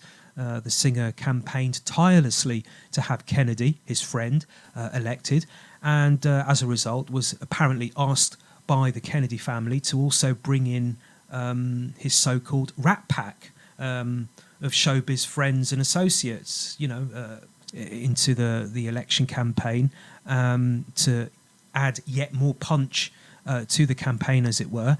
So in came the support of, as previously mentioned by Neil Sanders, people like Dean Martin, Sammy Davis Jr., and also actor Peter Lawford, who was in fact JFK's brother-in-law. Here's Neil Sanders again, actually, very briefly. Remember, he mentioned earlier that Jay Sebring, through Sinatra's initial introduction, was able to sell drugs to Dean Martin and Sammy Davis Jr. It has also been suggested, though I don't think proved, that through these connections, through Peter Lawford, this was also an introduction to be able to sell drugs to the Camelot crowd, which would obviously be the wider circles of the Kennedys, very possibly Marilyn Monroe and that type of crowd as well. Okay, well, according to the director of the Manchurian Candidate, John Frankenheimer, Sinatra flew over to Kennedy's home during the pre-production period on the film, as there were concerns the president wouldn't actually like the movie because of its subject matter. And as it turned out, though, Kennedy not only welcomed the news that there was a film being made about it, but also confessed his love for the book that the film was based on. Okay, well, here's some more interesting connections. Only 2 years prior to the release of The Manchurian Candidate, John Frankenheimer had refused offers from Kennedy's publicity team to work on John F. Kennedy's presidential campaign. And it was a decision that he later regretted, which is why he then willingly volunteered his filmmaking expertise for the campaign to make John F. Kennedy's younger brother Robert president in 1968. According to Frankenheimer himself, the two of them, he and Robert, became very close friends and virtually inseparable for the 102 days that they spent together during the campaign. And in an interview, Frankenheimer recalled the actual night he drove Kennedy to the Ambassador Hotel in Los Angeles to hear the results of the Democratic nomination for President of the United States, and where, of course, Robert ultimately met his death at the hands of an assassin. Frankenheimer says that he was originally scheduled to attend the event with Kennedy, but, and this is me quoting from Frankenheimer himself, but at the last moment it was decided that having a film director up on stage with him, with Robert, wasn't the image they wanted. So we had a friend named Paul Schrade, who was about my size and complexion, take my place, and he was one of the 3 people that was shot in the kitchen afterwards. Bobby said to me, as soon as I say in my speech, on to Chicago, at the hotel, as soon as I say that, get the car and have it waiting around the back by the kitchen. So I got the car and pulled up, and the cops started pounding on the car, yelling, move it, move it. Then this woman came running out of the side entrance, screaming, Kennedy's been shot, Kennedy's been shot. The cops were pounding on the car now, yelling for us to move, so I pulled away. Then I flipped on the radio, and the news came over. Senator Robert Kennedy, his brother-in-law Stephen Smith, and film director John Frankenheimer have been shot in the pantry of the Ambassador Hotel. They thought Paul Schrade was me. Given Kennedy's association with Frankenheimer, it is somewhat ironic that his assassin, Robert Kennedy's assassin, Sirhan Sirhan, was examined by a psychologist and hypnosis expert who concluded that he was a quote-unquote Manchurian Candidate. Now, here's another thing. I'm going to read you now a passage from the official website for Sharon Tate. Okay, this is from sharontate.net. It reads, Sharon had become very interested in the presidential campaign of Robert Kennedy. She went to fundraising dinners in support of Kennedy and attended a dinner at the home of John Frankenheimer. At the dinner was Robert Kennedy and his wife Ethel. Sharon was thrilled to be able to spend some time with Kennedy and felt even more convinced that he would make a wonderful president. However, the next day, Kennedy was assassinated. With regards to Sinatra, of course, as you may well know, some years after the release of The Manchurian Candidate, during the 1960s, he went on to marry none other than Mia Farrow for a short time, and is said to have served her with divorce papers whilst she was on the set of Rosemary's Baby. And it's to that film I now return, and I begin to wind this down now. Now, there's a point in the movie where Rosemary befriends a young lady who she meets in the laundry room of the Branford, and they're getting on so well with each other there in the laundry room that it looks like this could lead to a close friendship between them. However, it's not to be, because tragedy strikes.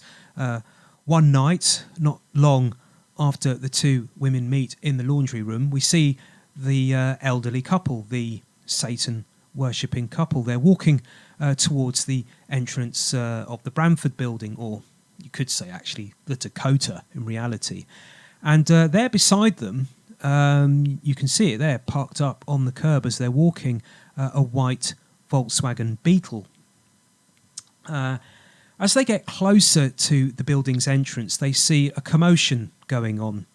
There's police, there's a congregation of members of the public huddled around. There's a bit of a hubbub going on, and there on the ground is the dead body of the young woman from the laundry room. She's fallen out of one of the apartment's windows. Now, whether she was pushed or whether it was an accident, we're not told. The film doesn't tell us that at all. And there, right next to her dead body, would you believe it, there it is, another white Beetle, splattered in blood this time, just about on the very spot where Lennon met his death just over a decade later in 1980. Need I mention the possible significance of the white Beetle car? Well, here's another one. That the infamous white Beetle on the cover of the 1969 Beatles album Abbey Road, a white Beetle. And there's John, the future resident of the Dakota, dressed in white. You could say a Beetle in white. The photo session for this album cover took place on August 8th, 1969. And yeah, I have to say it is. I'm you know, there's why have they put two Volkswagen Beetles in the Rosemary's Baby film in that particular scene where we see the old elderly couple walking on the curb and there parked next to them is that white Beetle. Then we see another white Beetle, this time splattered in blood. You know, what's the law of averages that you're going to see two white Beetles parked up on the same curb in one evening? Yeah, anyway, incidentally, one of the tracks on the Abbey Road album, Maxwell's Silver Hammer, is apparently, judging by the lyrics, the fictional tale of a serial killer. And whilst on the subject of album covers, here's the album cover for John Lennon's 1973 album, Mind Games. Then there's this, a promo pic for Rosemary's Baby. If I'm not mistaken, John's Mind Games album was released around that time that he'd separated from Yoko and ventured off for over a year with May Pang. She's reported to have recalled one particular night after one of his drink and drugs-fueled benders when he was tied to a bed. She and some others had to tie him to a bed in order to contain his violent anger. To use May's words, he was shaking with rage. He attacked the four-poster bed and was doing his best to break loose one of the posts. "It's Roman Polanski's fault," he screamed. "Roman Polanski is to blame for everything." We had met Roman Polanski at a few parties, May has said, but John had never expressed any anger toward him. I watched as he systematically began to demolish the room. Now, as far as I'm aware, neither Lennon or anyone else has ever publicly explained the reason why he singled out Polanski for his verbal outburst that night. It's a complete mystery to me anyway. What I've also picked up from the Rosemary's Baby movie are scenes where I'm left with the impression that we're getting rather subtle prompts to pay attention to a book, not the earlier noted All of Them Witches book, but another one that we see but we get no mention of. I was watching the film and at first, initially, it was difficult for me to make out what the book was. It caught my attention and I kept looking at it, and I kind of thought to myself, are the words on that book saying what I think they're saying? I kept forwarding and rewinding the film trying to get a look at it, trying to find out what it said on the spine of the book. And if you look here, it says, "Yes, I can." Later in the movie, we actually see a close-up of the spine of the book. It's up on Rosemary's bookshelf after her husband places all of them witches there too, horizontally, just above it. And the title is "Yes, I Can, the Story of Sammy Davis Jr." We can see it again a few minutes later. And it got me to thinking, upon seeing Sammy Davis Jr.'s name getting shown, aside from the links to Sharon Tate and Polanski and Sebring, that Sammy Davis Jr. was, for a time, a said member of the Church of Satan. And the book's appearance in the movie may indeed be a veiled reference to this occult organisation, which is very real.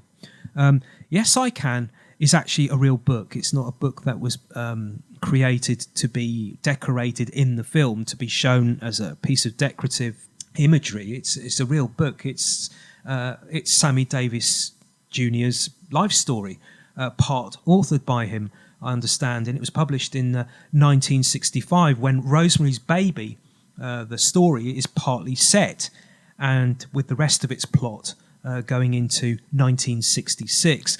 In the film, Rosemary and her husband attend a New Year's Eve party at the elderly couple's flat, New Year's Eve 1965 going into 1966, and where at the stroke of midnight the old man, whose name is Roman, let's not forget, announces a toast to, and I quote, 1966, year one.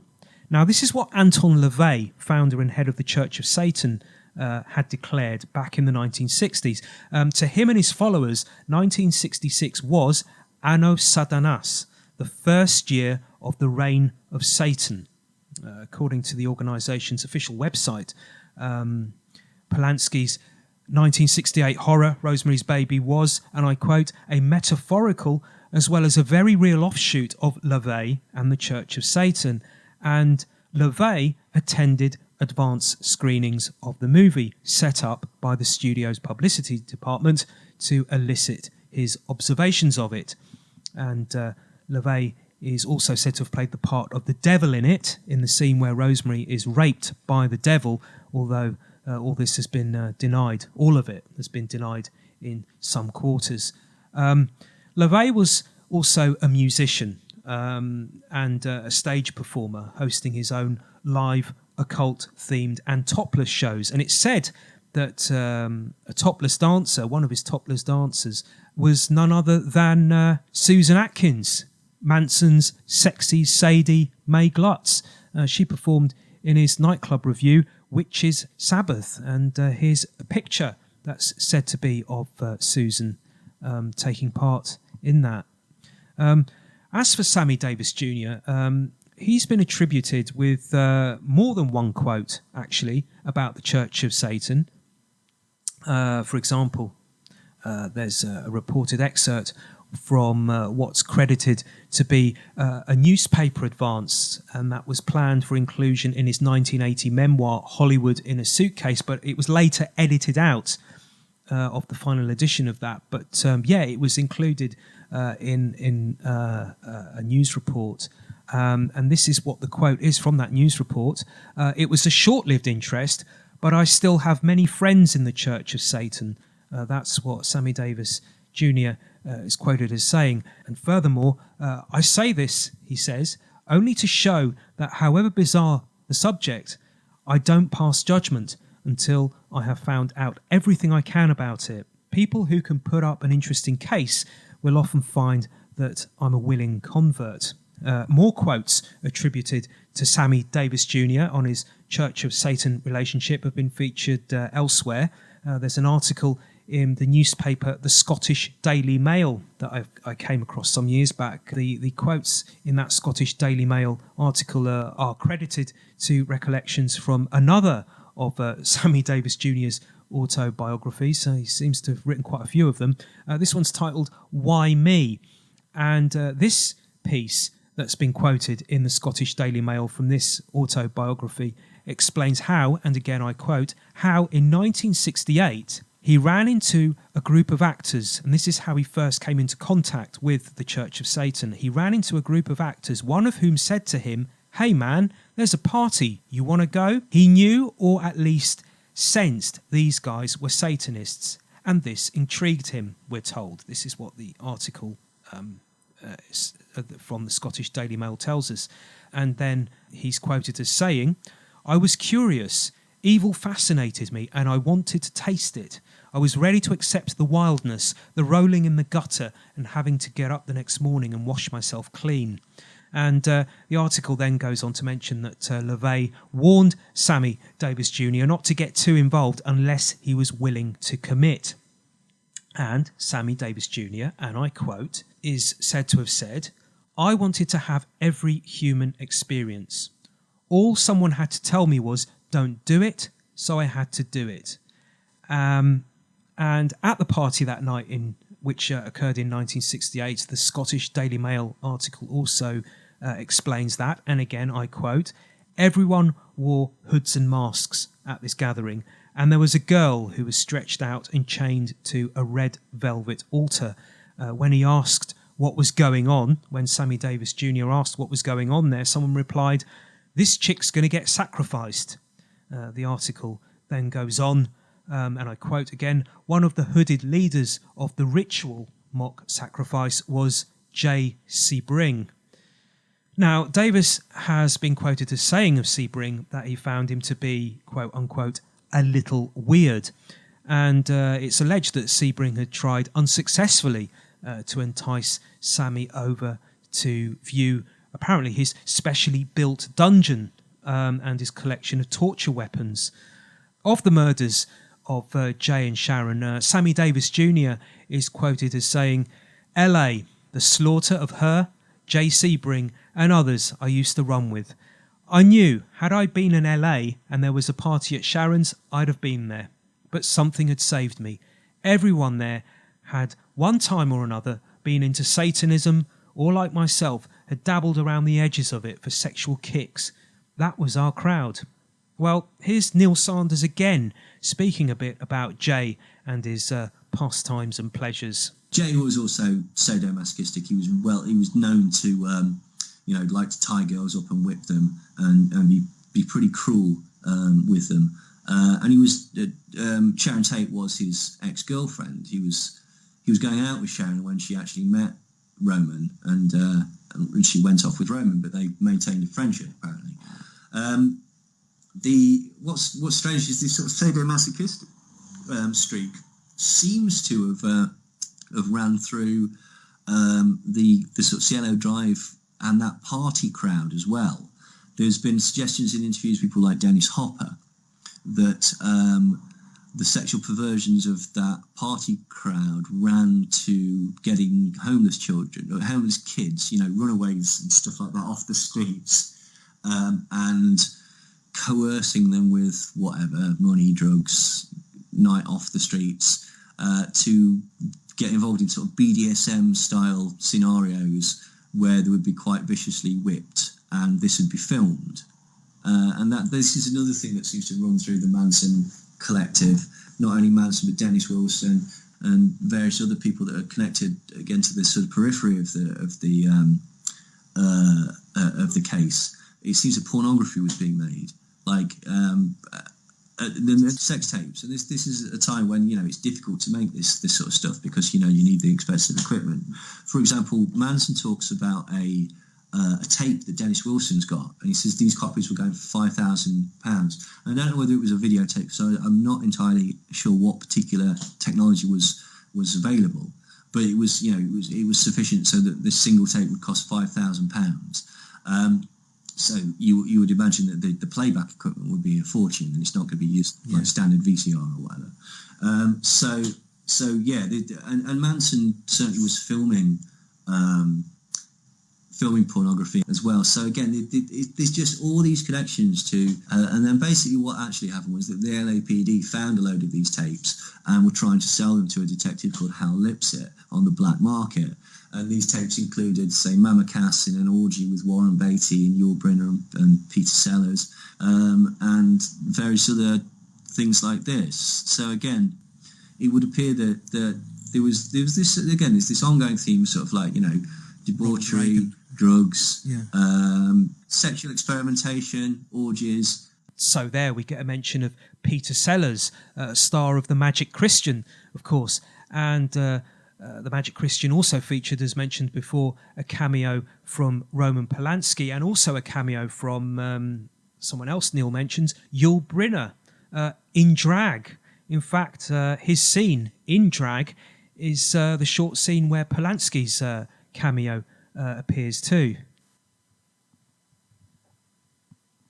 So there you go. As I said at the beginning of this video, what you've seen over the last couple of hours, a lot of it has come from an article that I published on my site, The Occult Beatles, back in 2019. Before I sign off completely, just a couple of things I would like to conclude with, and I think it's quite important to mention. I know there is a school of thought out there. There is a theory, an idea, that perhaps the so-called Manson killings didn't actually take place, that it was all staged. And I know this is a theory that a particular researcher by the name of Miles Mathis has been presenting over the last few years.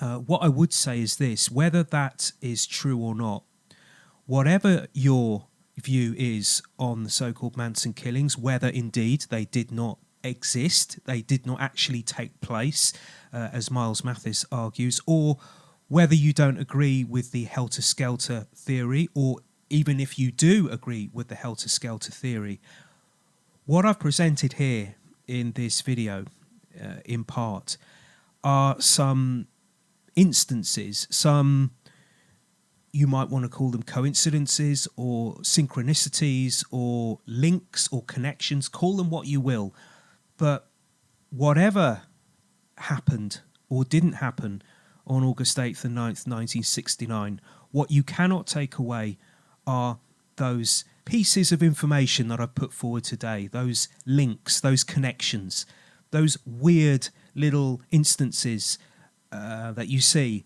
in this video. So think on that. You can't take that away. Whatever your view is on the Manson killings, whatever your view is on that, you cannot take away what you've seen today, because they are real. Those are real happenings. So make of all of that what you will. Don't forget, I have a number of websites you can go take a look at. There is, of course, the Occult Beatles, which I've mentioned before. Please do go take a look. I also have the website Conspiromedia, which is solely focused these days on the 1960s counterculture and whether or not it was a social engineering exercise. And I'm looking into that at the moment. It's a project which is going to take years to complete. It's a work in progress, and I'm looking at this from the angle of London, from the British so-called counterculture movement. And there's also my Facebook page, Conspiromedia, which is basically a place where you can find information from both my sites, from the Occult Beatles and Conspiromedia, all mixed into one, and also some extra stuff as well. And you can find my Facebook page for Conspiromedia at Conspiromedia. That's at Conspiromedia. If you have anything to add to the presentation you've just watched, to this video you've just watched, any extra information or some ideas or theories of your own, then please do add them in the comments box. It will be greatly appreciated. Thanks a lot.